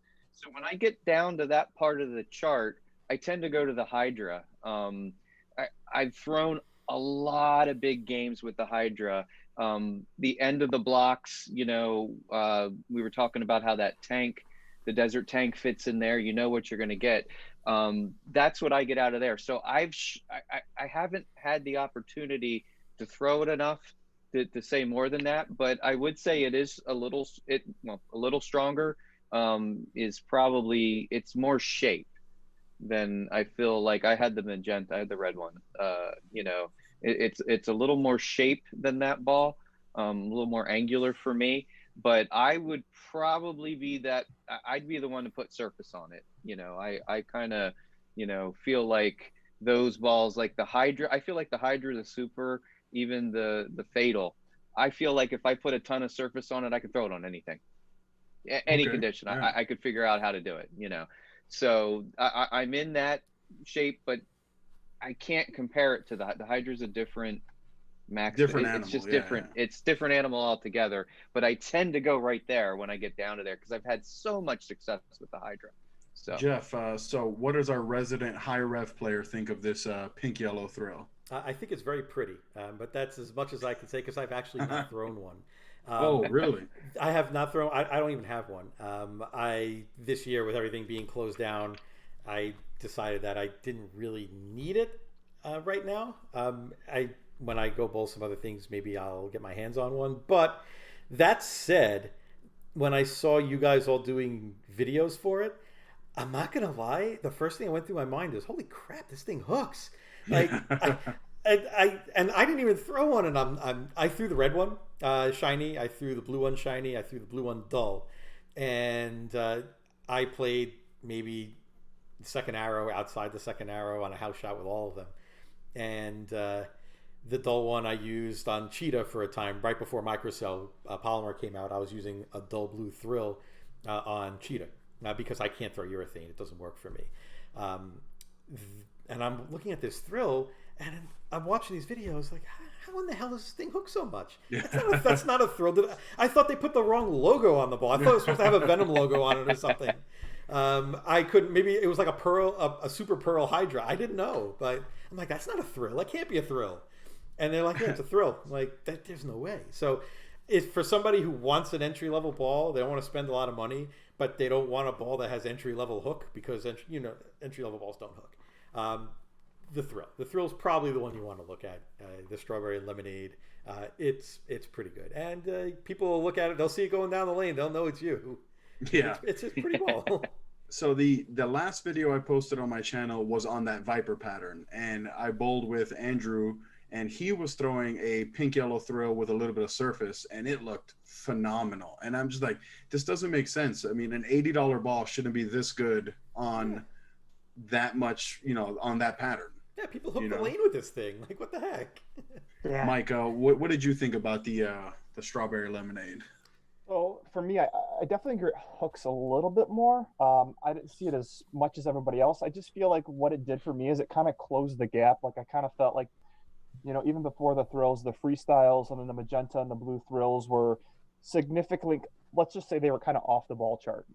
To be honest, they were so much weaker than everything else. Like one tier down? Yeah, honestly, they were. And this thrill almost put itself back into where it belongs in the ball guide. Not that that was a bad thing, but the new thrill definitely fits in a little bit more along the lines of everything else because those other ones were, as you said, significantly weaker. I didn't see it a ton weaker. I just felt like it's also the thrill's also the new yellow and pink one or pink lemonade one as you called it. It's cleaner and quicker. So to me, it wasn't overall hook. We'll say it wasn't more than 2 boards different. We'll say, but it definitely was noticeable. But for me, like I said, it's a great entry level ball. I can throw it on the dirt, or in Doug's case, I can throw it on wood. When I need to, but I feel like I don't ever have a point where I need something weaker than any of the thrills, So I feel like the bottom of our line is very, very complete. I definitely don't feel like a point where we need to make something even weaker than what we already have. So even though it's a little stronger, as you guys said, I still think it rounds out the bottom of the ball guide. I agree with that wholeheartedly. That we don't need anything weaker than the thrills. So my buddy Javi says, what's up? So what's up, Javi? A little shout out here. And then Richard Santine, would y'all say that the thrill would be a good step down from the shock?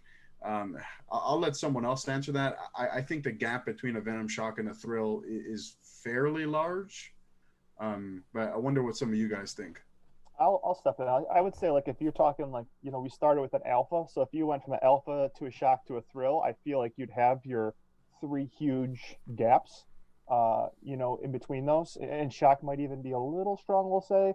But I mean, putting an alpha or forge flare, your strongest ball, and putting a thrill, I mean, you have both ends of the spectrum. So there's a ton of balls, depending on the bowler, as we keep saying, for that middle ball. But I mean, as we just said, the thrill is the weakest ball, least amount of hook that you have at a cheap price point. So sure, you could definitely use a thrill if you pick 3 balls. Yeah, that answer is good for me. So the next ball that came out it was a good one. The Jackal Flash. This ball, man, it's good. This is my favorite ball that I pair up with my Forge Flare. So anytime I start with a Forge Flare and the Forge Flare starts to be a little forward in the back part of the lane, I immediately go to the Jackal Flash. And then before the Forge Flare came out, it used to be my absolute go-to ball in League. I would knock the shine off like 3,000 or 4,000 and try to play a little bit straighter. And then kind of like what Mike said earlier about the Trident Nemesis, where you like to stay in one ball the whole night.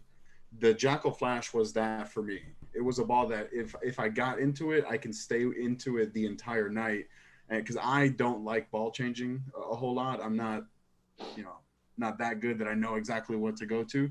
So for me, that's what the Jackal Flash was. Mike, I'll let you take the lead on this one. What did you think about the Jackal Flash? So I would say this is probably out of the, how many balls this year? Was it 9? 9 balls this year. So out of the 9, I would say this is second as far as the most aesthetically good-looking ball that we have. We haven't talked about what I think is the prettiest one yet, but I think shelf appeal looks awesome. We haven't really talked about how the balls look yet too much, but I think the Jackal Flash, obviously having that first 3-color combo it's pretty awesome looking. So for me, it's one of those few balls I feel like, I kind of have an arsenal of things I bring to tournaments if I know the patterns and things to League. This is one of those few balls I feel like I can bring to both. I see it working well in League. I see it working well in tournaments. It's just one of those balls that it's not a niche ball. It's something that I feel you can use it on just about anything. I feel like the higher rev players, the lower rev players, it's just something it's an everybody ball. I feel like it's an every condition ball. Obviously there are extremes, that we don't hit as far as too much volume or not enough volume, but I just feel like it's one of those balls that you can use it no matter what type of player on any condition.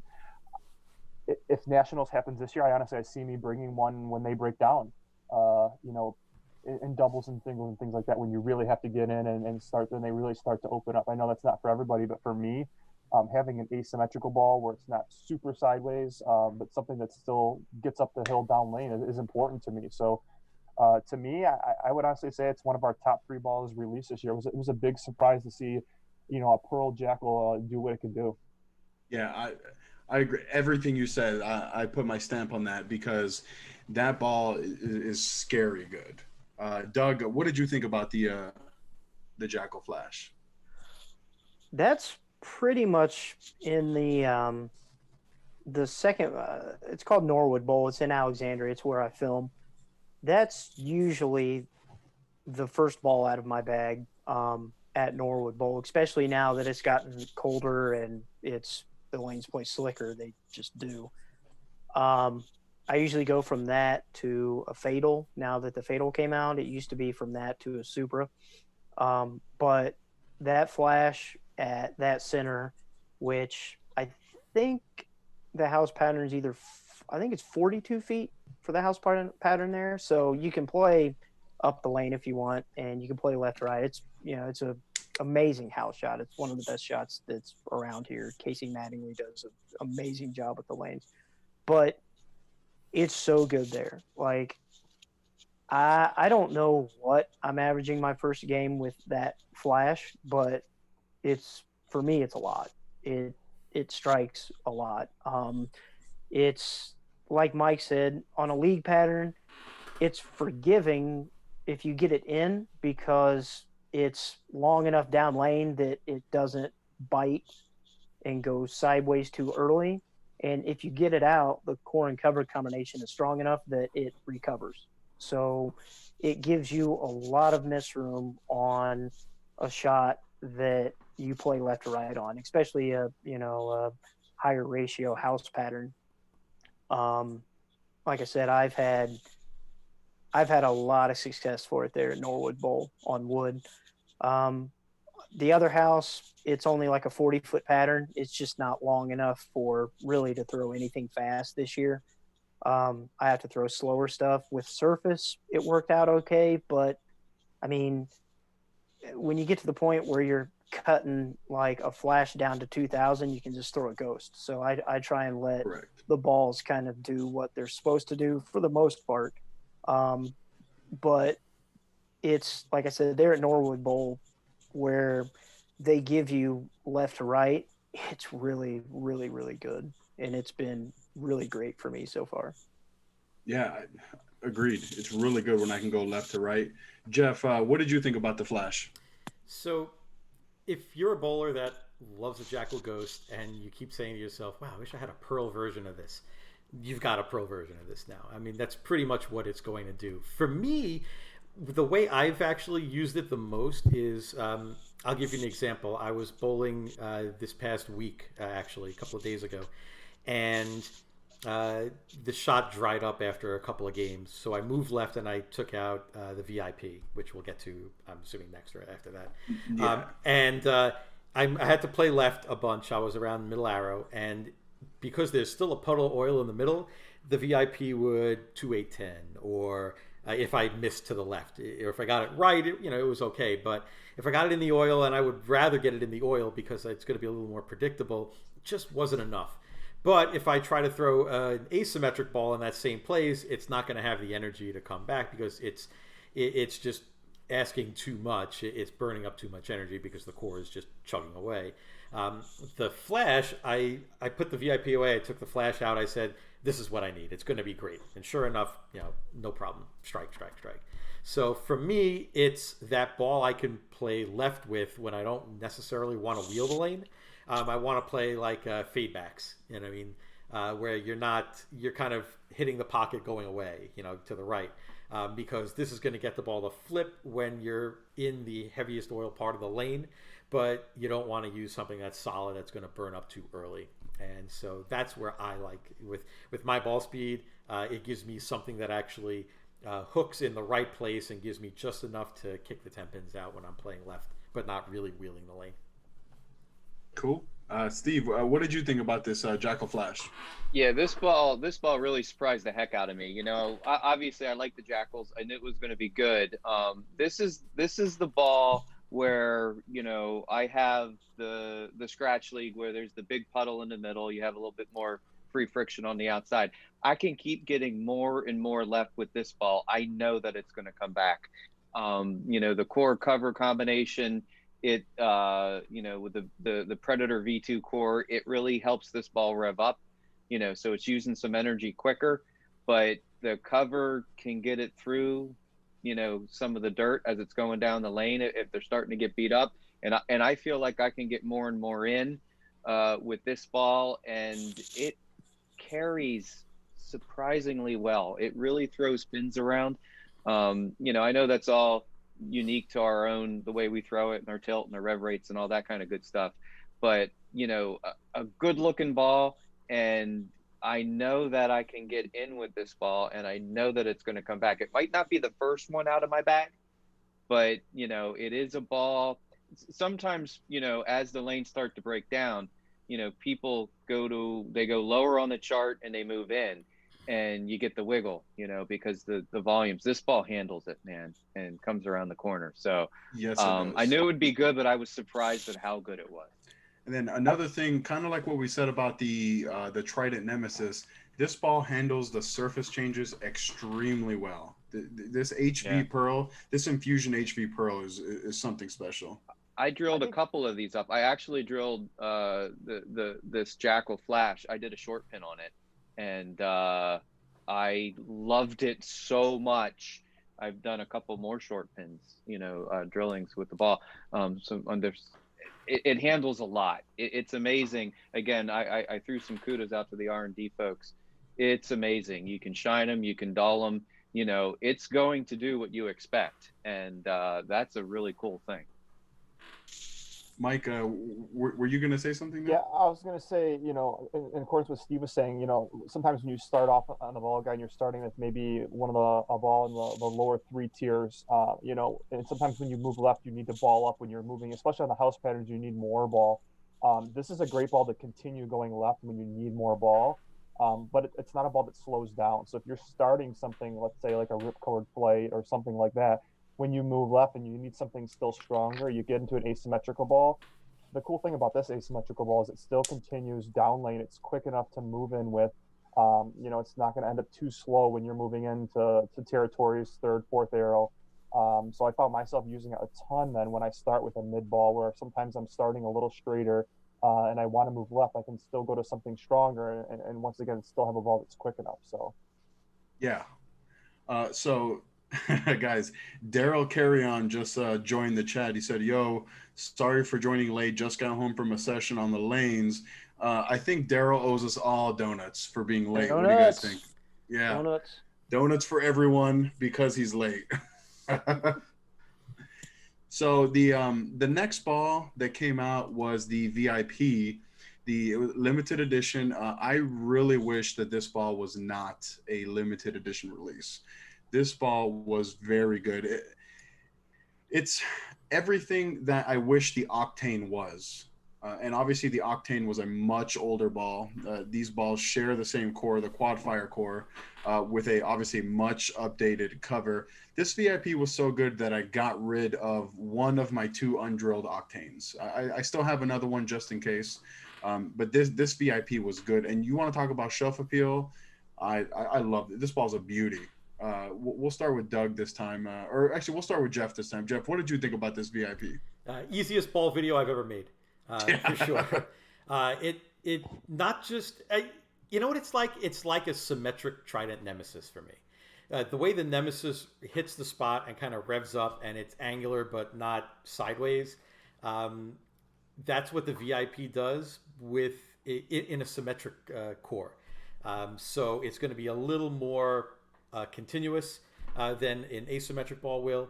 You can throw it out, get it to the dry, and it makes a nice, I'm not going to say smooth, but I'm not going to say sideways angular. It's kind of right in that Nemesis niche where it's getting to the pocket in the right way. It's not really losing its energy, and it's driving. It's when it hits the pocket, it's gonna go run over the 8-pin. That's the kind of ball that it is for me. And to find that in like a medium hook strength ball means that it's going to be pretty versatile, where you can go a little up with it or a little down with it. I haven't tried changing the surface on it yet. I'll try at some point, but I just kind of like it the way it is. I mean, I really had no reason to change it around a lot. It's a good, dependable pearl ball. I agree with you. It probably shouldn't have been a limited edition, but it is what it is. It is what it is. There's still some around. You can get your hands on one if you're looking for one. But it's a nice, dependable pearl for when you want to know exactly what the ball is going to do, which, let's be honest, sometimes when using a pearl ball, you don't really know what it's going to do. You're just kind of hoping when you throw it, it does the right thing.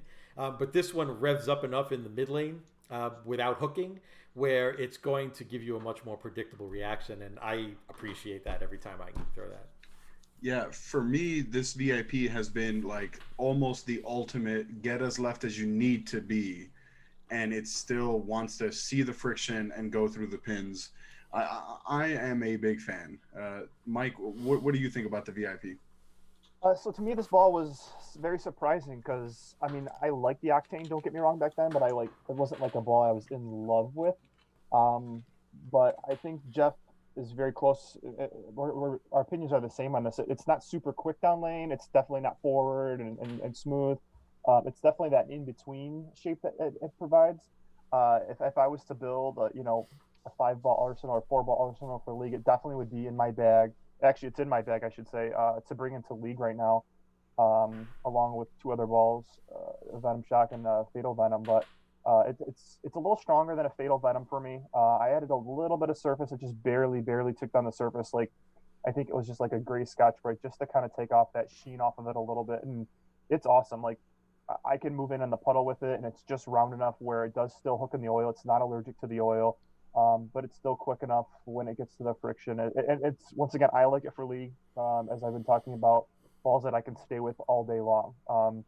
I can start a little straighter, keep my hand a little more forward, and then when it's time to move left, I just keep chasing it. And once again, it's a ball you can keep getting left with. So to me, yeah, I'll be in the same boat and wish everybody it's not a limited. Wish it wasn't a limited edition ball. That's why I snuck one out as soon as I drilled one and liked it. That I grabbed one more and have one sitting so when I need it.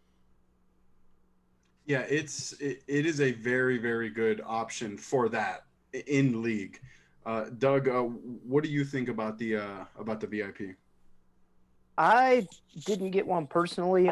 Mark Wilson has one, and so I was able to throw his. And I mean, what these guys are saying is pretty spot on from what I saw. It's a really good middle of the road option in between, like what Jeff said, a Nemesis, and like it's not like it's super fast or clean. It's more kind of like a fatal, I would say. It's more along the lines of that, but it's more ball.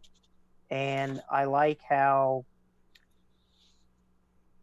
it I mean, it's not insanely long. It picks up in the mids a little bit, but it doesn't go sideways. It reads, but I I don't really know how to word it. It reads without going sideways, and then it's it's fast but not overly fast. Like it's I don't know. Like it's really good. Mark hit it with some surface, and I got to throw it like that. And I would prefer that because it tames it down a little bit from what it is at box. But like I said, it definitely with the quad fire core. I wish, like you said, Lewis, that it was. God, I wish it was like an actual regular release as A opposed catalog to ball, yeah. yeah, it needs to be a catalog ball because that core, like Mike said, when the Octane first came out, I was like the original Octane. I was like, I'm not getting one. It's too clean. I don't need it. And I was just like, I don't need it. I don't need it. I don't need it. And finally, I was like, towards the end when they were getting ready to discontinue, and I was like, oh, okay, I'll go ahead and grab one. And I ended up actually loving that ball. Like I thought it was fantastic. So then I was kicking myself because I couldn't get any more of them. Yeah. And um, now they brought the VIP back, and I didn't get one for myself because it wasn't something that I needed to promote as a staffer. So I didn't get one, and once again, I'm now kicking myself again because I didn't end up getting one. But I Well, hopefully will see that quad fire core again in something because I always did like If EJ has that to ball. say so, it will never be stopping making them. So Yeah, as far as, yeah. as Right, far as yeah. quad fire core. So I And think we'll you're safe. I think EJ's good for 10 years. So I think you're safe on that, Doug. and we'll Good, all good. message you next time it comes out. We'll all message you and say, Doug, you need to get this. Do it. And, You're Yeah. and gonna Doug, regret it. Doug, if you really want an Octane, I know a guy that has one. Yeah. No, I'm not throwing anything that's discontinued. That So, doesn't- Steve, what are your thoughts on the VIP? I should have gotten more of them. Yeah, So, yeah, dang it. I didn't get enough. I only got the one. I only got the one that when it came out, and this is when I felt like, dang, I wish I would have gotten a couple more. It's a pearl. It's a little surprising, as the people were saying. It's not. It fits really well. It's a pearl the way that I like to see a pearl be. Because some of them are really clean and really sideways, and this kind of revs up. It's a ball where like the shock or the blitz where they start getting a little soon, a little forward. I can stay almost in the same spot and get it down the lane a little bit more, but it shapes plenty. The quad fire core is fantastic. I totally have a belief that we're going to see stuff like that coming because it Hopefully. just fits so well. And with this cover, the infusion pearl, is that a good cover. So Yes. I like this ball. Honor scored with this ball as well. Boy, I wish I would have gotten more of them. Is what I have to say about that. And a good looking ball. Good looking ball. So the next two releases were flat out special. The next release is the Fatal Venom. It came out at the same time as the Forge Flare, same release day, but we'll start with the Fatal Venom. And Mike actually has to go here after this Fatal Venom, so we'll let him start. Mike, what did you think about the Fatal Venom? So to me, just so everyone knows, this was my favorite release of the year, by far. I should say by far, but it stood out right away after, honestly, a couple outings that it was my favorite release so far. The Venom Shock is definitely not only my favorite motive ball, just my favorite ball that I've ever thrown.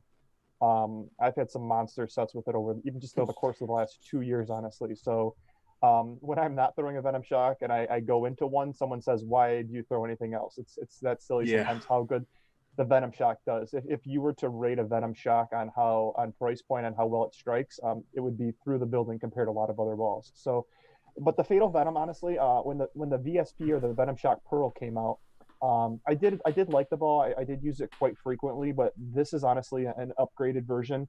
And when I'm not using the Venom Shock in League, the Fatal Venom, I feel like I could honestly have a Venom Shock and a Fatal Venom and cover any League condition I've probably ever bowled on, honestly. I could add enough surface to a Shock where it's strong enough, and the Fatal Venom is plenty clean enough where it gets me as far left as I'm even physically capable of playing. So the Fatal Venom, it strikes just as much as a Venom Shock, honestly. Like, it just goes through the pins just as good for me.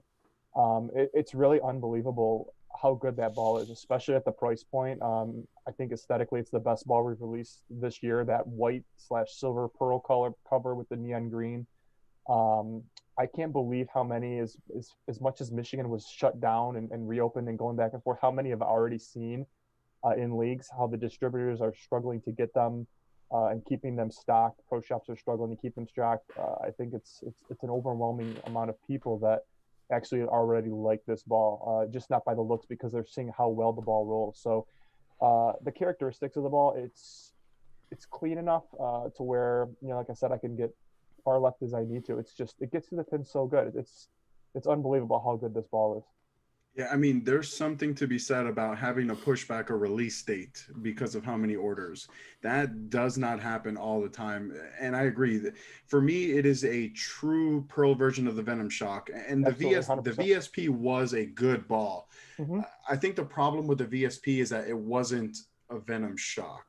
You know what I mean? Like, it was I agree. I think going back to the original Gear Core and the Fatal Venom made it that much better. Yeah. Like I said, I can't say enough good things about this Fatal Venom. It's amazing, and honestly, it's just as good as a Venom Shock for me. It's just as good. And then they do the exact opposite things. Like, if someone says, "What 2 balls should I do for League?" We've had a couple of people say, "What 3 balls?"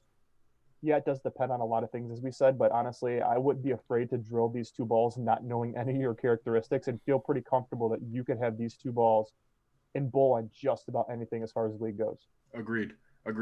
And then, going back to the VSP for a second, I think if that ball was called anything else,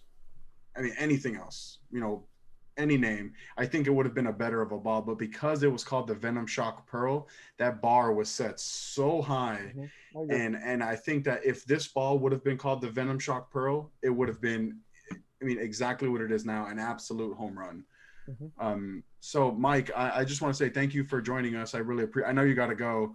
So I really appreciate you coming in, and then I'll let everyone else keep talking about the Fatal Venom. I just wanted to say goodbye to Mike real quick. Thanks for having me, Lewis. Great job today. Yeah, thank you. It was fun. Bye, we Mike. should definitely do it again. I wish everybody a happy New Year, and obviously 2021 is going to be awesome. So yes, it is. All right, take care, everybody. All right, guys, take See care. you, Max. Later. All right. So now it's just us 4, and I will let Jeff take the spearhead the Fatal Venom right now. All right, first of all, it's green. I love it. End. Yes, neon green. Yes. I've been waiting for a neon green ball forever. So the Venom Shock Pearl for me, first of all, it's been great because I've struck a lot with it. Obviously, I've got a couple of 300 games. I shot 829 a couple weeks ago with it. The ball's been phenomenal.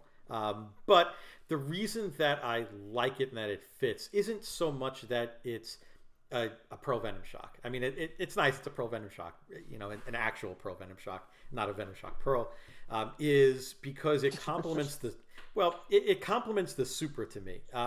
The Supra goes a little bit longer and it hooks a little more down lane. And sometimes, to me, that is a little overwhelming on the conditions that I face. Where it might push a little too much, or a tournament I bowled a couple of weeks ago, the Super I used, it would just 4-pin because it was getting to the right place, but it was just too much. And the Venom Shock, the Fatal Venom, I almost called it a Venom Shock Pearl.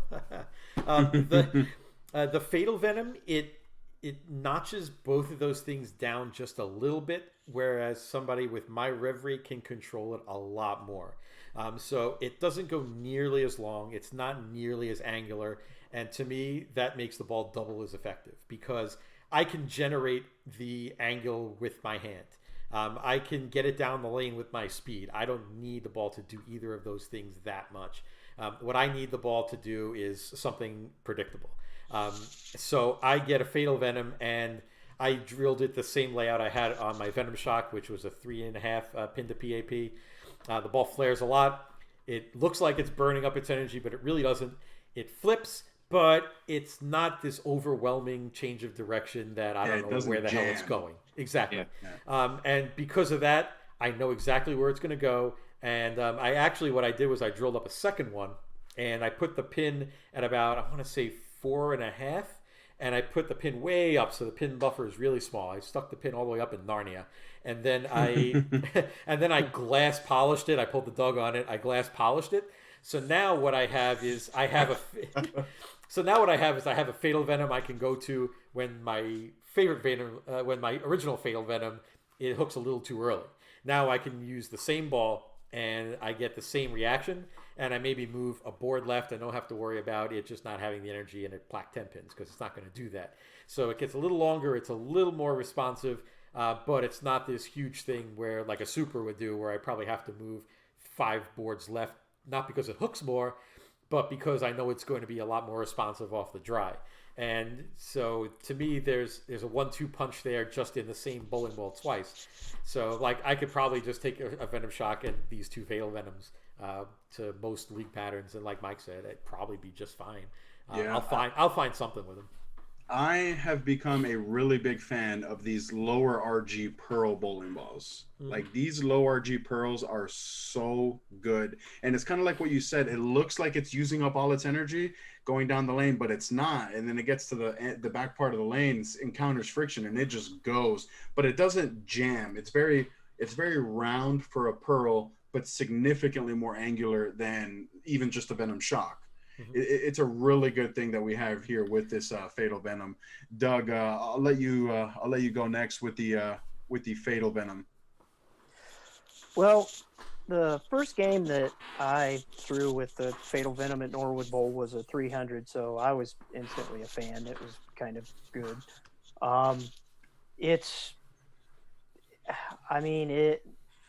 I haven't had a chance to bowl on anything hard in forever because of the pandemic and everything. It's pretty much league or nothing right now.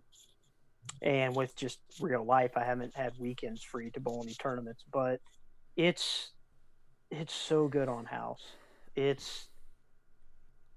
I would argue it's the best house ball that we have, like original Venom Shock and the Fatal.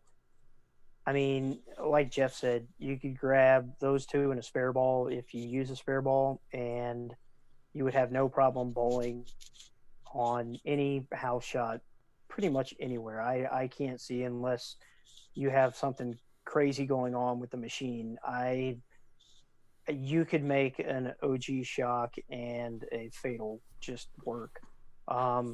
There for, I don't know, about 3 weeks there at Norwood Bowl when I was bowling there, I took a Fatal and a spare ball, and that was it. I didn't even bring anything else once it came out. Even though the Jackal Flash was really, really good the first game, I knew I could move like 7 right from that and throw the Fatal and not have any problems with striking. And that's one of the things that our R&D and the testing that Brett Spangler and the others put in that I think kind of flies under the radar for people who don't throw MOTIV is the synergy from ball to ball in our ball charts from top to bottom and left to right. I mean, I know that I could go from a Flash or a Nemesis to a Fatal to a Supra or a Thrill if it's a shot where you're playing more left to right. And I know exactly where I'm going to move. I know exactly what the ball's going to do, within, a board or 2. I mean, it's not an exact science, but you know what you're getting with these balls. And especially with transition, I've never bowled with a company that I know what, not only what each ball is going to do, but what each ball is going to do comparative to the ball above it, below it, left to it, or right to it. Like I can be like, okay, if the fatal was starting to dig a little bit too much and I just wasn't getting it to go through the pins right, because Norwood Bowl transitions like crazy. I mean, it's so fast and insane that like your first move is pretty much like 7 left. Like it's gone. Like the zone is just, it's just fried bacon. And when I know that pretty much once the fatal, if it gets too dry for that, I can pretty much move back like 3 right with a thrill and continue where I was and have no problem with that. Same with going from like a flash to a fatal. Like you know with that. And that's one of the really good things about MOTIV is the fact that when it comes to transitioning from ball to ball, you know what you're going to get and you know what reaction you're going to have. So it's the fatals, like I said, it's been great, and it's so good playing left to right without giving you wet, dry unpredictability. And last thing I'll say on it is what Jeff said about putting his pin up there in Narnia. That's what I'm waiting for. I have a fatal that's on back order, so I have to wait like everyone else has, because the sales for that thing's just been ridiculous. Insane. I'm doing that as well, like a 15-degree Val angle. I think that's actually what mine is, 15. Yeah, I talked to Brett about it. He said throw the pin way up there, like however far away you want it. I think it's going to be like maybe 5, but it's like 15 degrees, so it's going to be way up there. And I can't wait to throw it once they can make them fast enough so I can get right? Yeah. I can't wait to see it. Steve, what do you think about the fate? I know, I mean, you're wearing the jersey, so I know that you're a big fan of this fan. I tell you, I almost, when you said, you know, I want you to come ready with what your favorite release was, I was gonna say this one. It's so, I guess it's number 2 for me, but it's probably right up there. This ball's, it's crazy. It's the kind of pearl, you hit it on the head. It's a low RG pearl. It's everything that you want. It's I think it's a ridiculous ball. It strikes like crazy. I have 2, because when I saw this and I saw the low RG and I saw the pearl with the infusion, I'm like, okay, don't make the mistake you made with the VIP. Get them now. So I have one actually with a lot of, I don't do this much, but these balls play off of each other. I have one with a lot of surface and I have one with the box. I have one with the pin way up in Nardia, and I have a shorter pin with a lot of surface on it, and I can use them both. You know, when the one starts getting a little sooner, I go to the other one. It gets way down the lane. I think out of the box, this ball is very clean. You know, with the way that the cover is, the RG, the low RG helps that. Okay, so it's not this ball, you know, the super clean that goes, you know, all the way down, but it can be, you know, with that cover stock on it. And when it starts to create the angle, you know, it's got that great, you know, continuation and arc on the back part of the lane. It's a ridiculous ball. I recommended it to one of my friends in our league, and he throws a bunch of different brands, and the dude goes 300, 800, 300, 3 different sets. And he goes, wow, Steve, this ball is insane. So I just think that low RG core, that gear core with this cover is, you know, so you get everything. So I think the magic sauce, you know, what everybody's trying to create is balls that retain a lot of energy, you know, that can get down the lane and create shape, are going to have a lot of power, but they're hard to control. So balls that are very easy to control rev up earlier, but you know, they don't have as much shape down the lane, and you know, you might, you know, not carry as well. So we're always looking for the magic sauce. You know, you want the ball that has the characteristics of, you know, a lot of shape and a lot of control. This ball does it. You know, this ball hits it. It looks good. You know, the gray, the white, very fast. cover, whites are faster anyway. The green looks awesome. Yeah, I think that this ball, even here where again we're shut down again, they flew off the shelves, and I think that this ball will continue to fly off the shelves at tournaments. PBA stops, heavier oil might not be the first one out of my the first ball that I throw down the lane. The one with surface might be, though. And that's why I say that's why this ball is a little special. I don't know if I do that with a lot of other releases, but that low RG infusion pearl reactive, man, love it. So I need to throw it more. So the last ball that came out this year alongside with this Fatal Venom was the Forged Flare. And in my opinion, so Brett, I don't know if you guys remember, but Brett told us that when he was telling us about the Forged Flare, he said it was the most unique solid that he had ever thrown.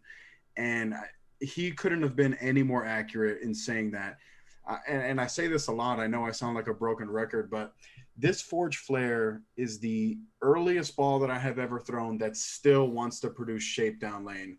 Because what happens for me is, like, if I put too much surface on, say, an Alpha Jackal, for example, it wants to be really early and then just stop and roll forward.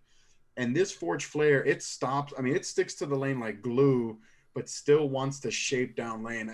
So when I explain this ball to people, I always tell them that think of like an Alpha Jackal with surface, but the down lane motion of like a Jackal Ghost with not a lot of surface, if that makes sense. Now, obviously, it shapes less than pretty much any pearl, but when it comes to solids, especially this strong, I mean, this ball is King Kong.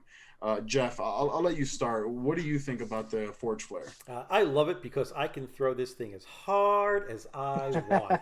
You cannot, you cannot overthrow this ball. No, and I throw it pretty hard. And sometimes, and getting more serious, sometimes I struggle with how hard I throw the ball because I'll miss the break point or something bad, 2-8-10 or something. And I don't see that with this ball. And it's interesting, though, what you said about how it doesn't lose shape. I threw this ball in a tournament about a month ago, I want to say it was, and there was a two-hander on my lane, and I was 5-6 boards left of the two-hander, which obviously is, that's just phenomenal. I mean, the worst, what do people complain about when they bowl with two-handers? Oh, they're using up my oil. As soon as I move left, I'm going to have to jump into where the guy was. But now, not only am I left of him, he's actually creating a bump for me. I'm the two-hander now. Who's the two-hander now? But that's great. Plus, then when he moves left, he's going to have to get into where I was with the Forged Flare. It's been great. I can just wheel it right, and it hooks from everywhere. And I drilled a second one, and the second one was actually the more interesting of the two. The first one I drilled, I threw the solid forge a lot and loved it. I had 3 of them. And the Forge Fire I threw, and I didn't like it as much. For me, I found the Forge Fire was really good for people who threw it straight and really good for people who wanted to just boom the lane. And I kind of fit right in the middle of that, so I couldn't fit it into a niche. This ball, though, is so much more like the original Forge, just with earlier and more hook, that it's been great. So the first one I drilled was, I want to say, a 4.25 inch pin. The pin was up here somewhere. I can't remember. And it's the same drilling that I put in that ball. I put in the Forged Flare. And it flared a lot, obviously because of the name. I wanted something that I could use when maybe the heads were a little drier. I still wanted to get left of people, but I didn't want to use a pearl or something shiny. So I took another Forged Flare and I put the pin over my bridge, which is about 4.5 for me. And I didn't shine it up, and I didn't put it on the spinner. What we did was we took it and we put it on the resurfacing machine, the thing with the 3 Haas? things. Yeah, it was a Haas machine. It wasn't Haas, though, but yeah, that thing. And we put it with 3,000 pads. And it came off of it with this bright sheen. It wasn't shiny. It wasn't dull. I can't even describe it. And that ball was like the most strongest, not shiny solid, but not dull solid I've ever thrown. Now it hooks probably about 4 boards or so less than my first one did, and it doesn't hook as early, but it comes off the dry so much harder. So now I've got that same ball in a little faster shape and shell, but it's not like a Forge Fire where I'm sometimes struggling to get it to hook. This thing is, I mean, the two of them for higher end conditions have been great for me. They've been so good that I don't even really use Jackals anymore. I pretty much go with these two Forge Flares. Yeah, I mean, the Forge Flare is easily the strongest ball we have right now. And then, so like two things about the Forge Flare. So me, I am a larger person. I'm 6 feet tall and I weigh about 250 pounds. So my misses are typically fast. I usually miss fast. And like Jeff said, you cannot overthrow this Forge Flare. When I first drilled it, not the very first time, because out of the box the ball is charcoal. That 2000 looks like 360. I mean, it was but the second time I threw it in league, I bowl a 4-game league, and I had like 760 the first 3 with this ball, all with the Forge Flare.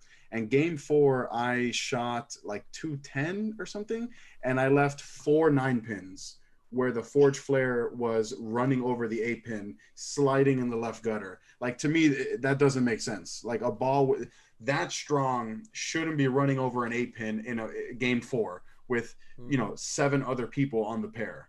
It's just, it's hilarious how much ball this is and how much shape and continue. And I know that, we sound like typical staffers. Oh yeah, the ball gets down lane, ton of continuation, blah, blah, blah. This ball is that prototypical staffer review. You know what I mean? If that makes any sense. So we'll let Doug, what do you think about this Forge Flare? Well, let's see. I shot 300 with the Nemesis. I shot 300 with the Fatal. And the Flare is definitely my favorite ball of the year. And I haven't had an honor score set with it yet. Brett pretty much hit the nail on the head. It's so unique. And it's just like Jeff said, I loved the original Forge. Absolutely loved it. And I'd talk to Brett and be like, I don't understand why that ball didn't sell more, because it's amazing. The original Flare, I thought, or Forge, the original Forge, I thought it was incredible. And I used the Fire a decent amount. It was a little faster than what I preferred compared to the original one, but this Flare is it's something, it's so unique and different. Like, balls that dig that early shouldn't shape as well as they do going through the pins. They shouldn't. It doesn't make sense or something, because it's not. It's like it's breaking the laws of physics. Because did you say witchcraft? Yeah, it's like voodoo witchcraft. I don't know what they did or how they did it, but like a ball that gets going that early, it's usually forward. I mean, like an Abyss. I mean, this thing hooks more than an Abyss, and it shapes more, like Lewis said, a Jackal Ghost, and that's so weird. It shouldn't do that, but it does. And no, I agree. It doesn't make sense. No, and I don't have a ton of ball speed. Like 16.5 is about what I like. That's about my limit. And I mean, I'm obviously never going to overthrow it. And it's so strong yet so forgiving at the same time. Like, I can't, like, there's so many weird things about this ball that it shouldn't do that it does, that I find something new about it every time I throw it. Like, I think that, I think it's going to do this, or it's not going to do something, and then it does it. And I don't get how it does what it does. It's so unique and so good that, I mean, I'm looking forward to see, like, people at the Bradley this year, like when they have it, people that throw MOTIV.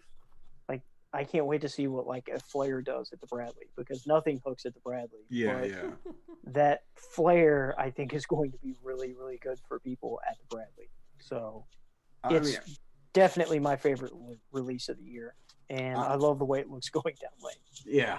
I don't get too involved with the like tech information. I try to use the eye test, what my eyes see. But the fact that this has the same base formula as a lot of the balls that we already have, the coercion. So whatever they added to that cover, the MXC, I mean, it's like you said, it's witchcraft. It doesn't make sense. But I really think that this ball has a chance to be like a really good, like all-time release is what I'm thinking. And we haven't had it that long. Steve, what do you think about the Forge Flare? Okay, I was thinking about how to describe this, and I couldn't. And your explanation was actually great, Lewis. I that's better than what I would have come up with. I don't understand. So it digs harder than an abyss, and it shapes. Yeah. So obviously it's magic. That's what they had to have done with this ball. One of the first thoughts that it's magic. That's. Hey, no. did you guys see Daryl's comment on the chat? He said the Forge Flare is made of unicorn blood, hence the color scheme. That's probably why it hooks that much. They should have just called it the Harry Potter ball is what they should have called it. Yeah, there it is. It's magical. It's magical. Cadabra. Yeah, I just, we have the low RG. We talked about how, I kind of, with the way that I throw the ball, my rev rate, the way I come around it and all that kind of good stuff, balls that pick up a little earlier help me out. Those are the types of shapes that I'm looking for. I've never had a ball dig like this and then shape down the lane. It's not exactly the same, but the first time I saw a reactive resin ball on television and the guy shot 300, and I remember calling Paul for it. I'm like, what the heck am I looking at? Because that ball's shiny. How's it? That's kind of how I felt when I threw this ball for the first time. I love this ball with the pin down drilling. One of my favorite drillings would be put the pin below the finger and do a low hole, and we're not allowed to do that anymore. And that makes me very sad. This ball you can do it with, and it shapes that way, and it continues. I think you're right, Lewis, that this ball will get better as we get to throw it more and we get to see it more, and some tournaments start coming back.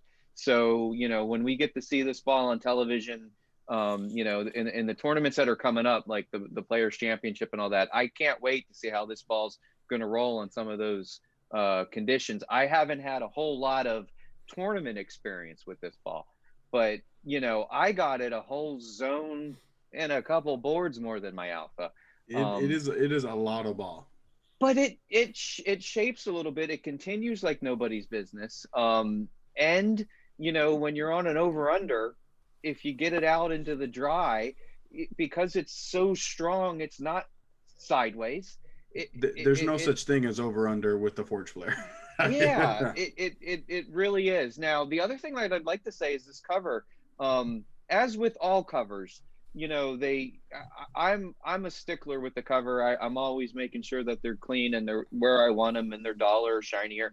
Man, this one lasted a long time before I had to touch it, and I does threw not it a lane lot. shine. It felt like 30, 40. I mean, usually I'm like 5, 16. Okay, let's tweak it a little bit here, and let's do. I'm the tinkerer kind of person.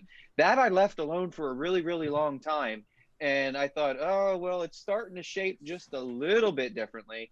So I took it back, and like you said, it looked like I actually had a 500 pad that was a little older, and it was right back to where it was. You know what I mean? And so I think this ball for me is a little bit more, to be determined. I think if we talk next year, I might say, I don't care. It was a 2020 release. It's my favorite. It might be one of those.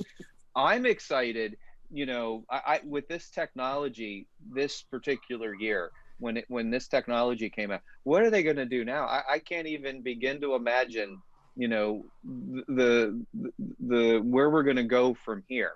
When we look at our ball chart, like I said, I feel like it's a zone stronger than the alpha. And, so now I'm in a territory above the alpha. Is that even possible? And so, we know that the R&D folks there are, that's what these guys do. You know, they live it, they breathe it, they love it, they test it. You know, and then we talked about Brett testing, then he gets the other tour guys to test it. I know some of the other guys that have been on staff for a long time who have bowling centers. They'll go into the different centers on the wood, on the, you know, and they really have a system down where when they put it on a chart, it's there for a reason. Yes. And it does what we think it do. And I think that ball chart is this, you know, is far and away the best in the industry. You know, I love looking at that. It's a great tool to use when we're talking about ball reactions. Somebody's saying, what do you like? You know, and we start saying, what's happening to you? Where's your miss? Where's your big miss? And they say, oh, this happens, that happens. And we can go up and down and left and right on that chart. So yeah, this ball is it. I want to see the two-handers throw it. So there's a kid in my league. He has the 600 rev rate. He's unbelievably flexible. And he wants to get this ball, and I want to see it go down a lane and roll through the pins. Because I think when we start seeing that kind of stuff, and then you see people in the middle, and then people, you know, that are, you know, we'll call it your typical house bowler who has that 200 rev rate, they're going to love this ball. And it's going to fit a lot of people. So the last thing I want to do before we end the stream ended up being a lot longer than I thought it was going to be. Yeah. Yeah. Jeff, what is your favorite release of 2020? It's got to be the Forge Flare. I know Forge we were Flare? just talking about it. It has to be because it gives me something that I don't usually have, especially if I'm going to bowl on longer patterns, whether they're, you know, shark or whatever sport pattern we're bowling on, or even a house shot where there's just a flood in the middle. I need to know that even with my ball speed, the ball's going to the hook in the right place, and this one does it. So for me, I mean, there's other balls obviously that came out this year. It was great, and even though I've bowled so good with the Fatal Venom, it's, to me, the Forge Flare is just that much different than everything on the market. It's been so successful for me in a place where I needed a lot of help, where something that I could just boom it as hard as I wanted to, even when I don't want to do that and just make a mistake and throw it hard, that it's been fantastic. So I'm going to have to go with the Forge Flare. Forge Flare. Doug, what would you say is your favorite ball of 2020? I got to agree with Jeff. Forge Flare. It's now that it's gotten cooler to where, like I said, I don't know if they're putting out more volume, just the viscosity or whatever, but I can throw that in all three houses that I have been bowling in without any problem. And it's just really good. And fun fact about that, when I was so hyped to see that ball come out, when the PBA League came on with, Dick Allen was on the team, Yes. AJ Johnson, Maria. Everyone was throwing it. They were throwing it, and I counted it, and I went back and looked, and I might be wrong on the number because it's been months since it's happened, but the very first shot that Dick Allen threw, he left a 10-pin with it. And then after that, I believe it was either 15 or 16 in a row. I did see that you tweeted about that. Yeah, that tour staffers, they threw a 16-bagger, and this was between like 5 or 6 different staffers, I think. Yeah. AJ and Maria was throwing it, and she struck forever. Yeah, none of them missed for, I think it was either 16 or 18. I forget, but it was, at one point, I think it was like 18 out of 21 strikes or 18 out of 20, something like, it was insane. Like they didn't miss. Like it went that whole day of footage, like the telecasts, where after Richie missed once, like I think it was for a day or two, nobody throwing that ball missed, which that's insane. Steve, what would you say was your favorite release of 2020? Was it? Yeah, no, it was the Alpha Jackal. That's from experience. That's from what I used it on the lane. And Yeah, of course, of course. That was the ball for me this year. I feel like the Forge Flare, and I also feel like the Fatal Venom is, you know, I think these balls, as I use them in tournaments, you know, they're going to be there. But I have to go with what I did. Of course. I knocked a lot of sticks down with the Alpha Jackal, and I probably will again next year. We talk about nationals next year. I'm sure that ball, you know, I guess I shouldn't say that, but I'm pretty sure that'll be one that makes the flight out there. Yeah, and you know, will be in my hands. For me, my favorite ball this year was because of that. I knocked down a lot of sticks with it, and it was the Desert Tank. And to be honest, if the Forge Flare had come out 3 or 4 months ago and I had more time to throw it, it probably will be number one. I bowl with Andrew Graff a lot, and he says that my favorite ball should be the Forge Flare and not the Desert Tank. But I really like balls that I can throw them hard and straight and know exactly what they're gonna do every single. I need balls that I know what they're gonna do every single time. So. F0FF, what? Yeah, yeah, what? No, we don't talk about that. That's a different person. So good. Yeah, I agree. So best troll job ever of all time. Yeah, I remember when that happened. The internet blew up, and I just texted him saying, "What did you do?" So brilliant. So guys, I before we wrap it up here, I just want to say thank you guys so much for joining me. I really hope that anyone watching this video really learned that, you know, not all of us are going to love every single bowling ball. I think that we did a very good job at being very candid and talking about these bowling balls, because a lot of times you hear staffers, every ball is the greatest thing since sliced bread, and we just know that's not always the case. So I really appreciate the honesty that we all gave in talking about these bowling balls. So I just want to say thank you. And if you guys remember, subscribe to these guys' channels. You know, Jeff Pirishot has a really good channel. Banner Knowledge Bowling is a really good channel. Doug Anderson is really good channel. Yeah, for me, it's Jeff, Steve, and then in this corner, this corner here is Doug. So I really appreciate it, guys. So we're going to end the stream right now. Awesome. Thank you. So thanks you for guys. having us. Appreciate it. Yeah. Just same time next year. Yeah. We'll see you guys in care, 365 days. All right. We're out. Bye. Have a good one.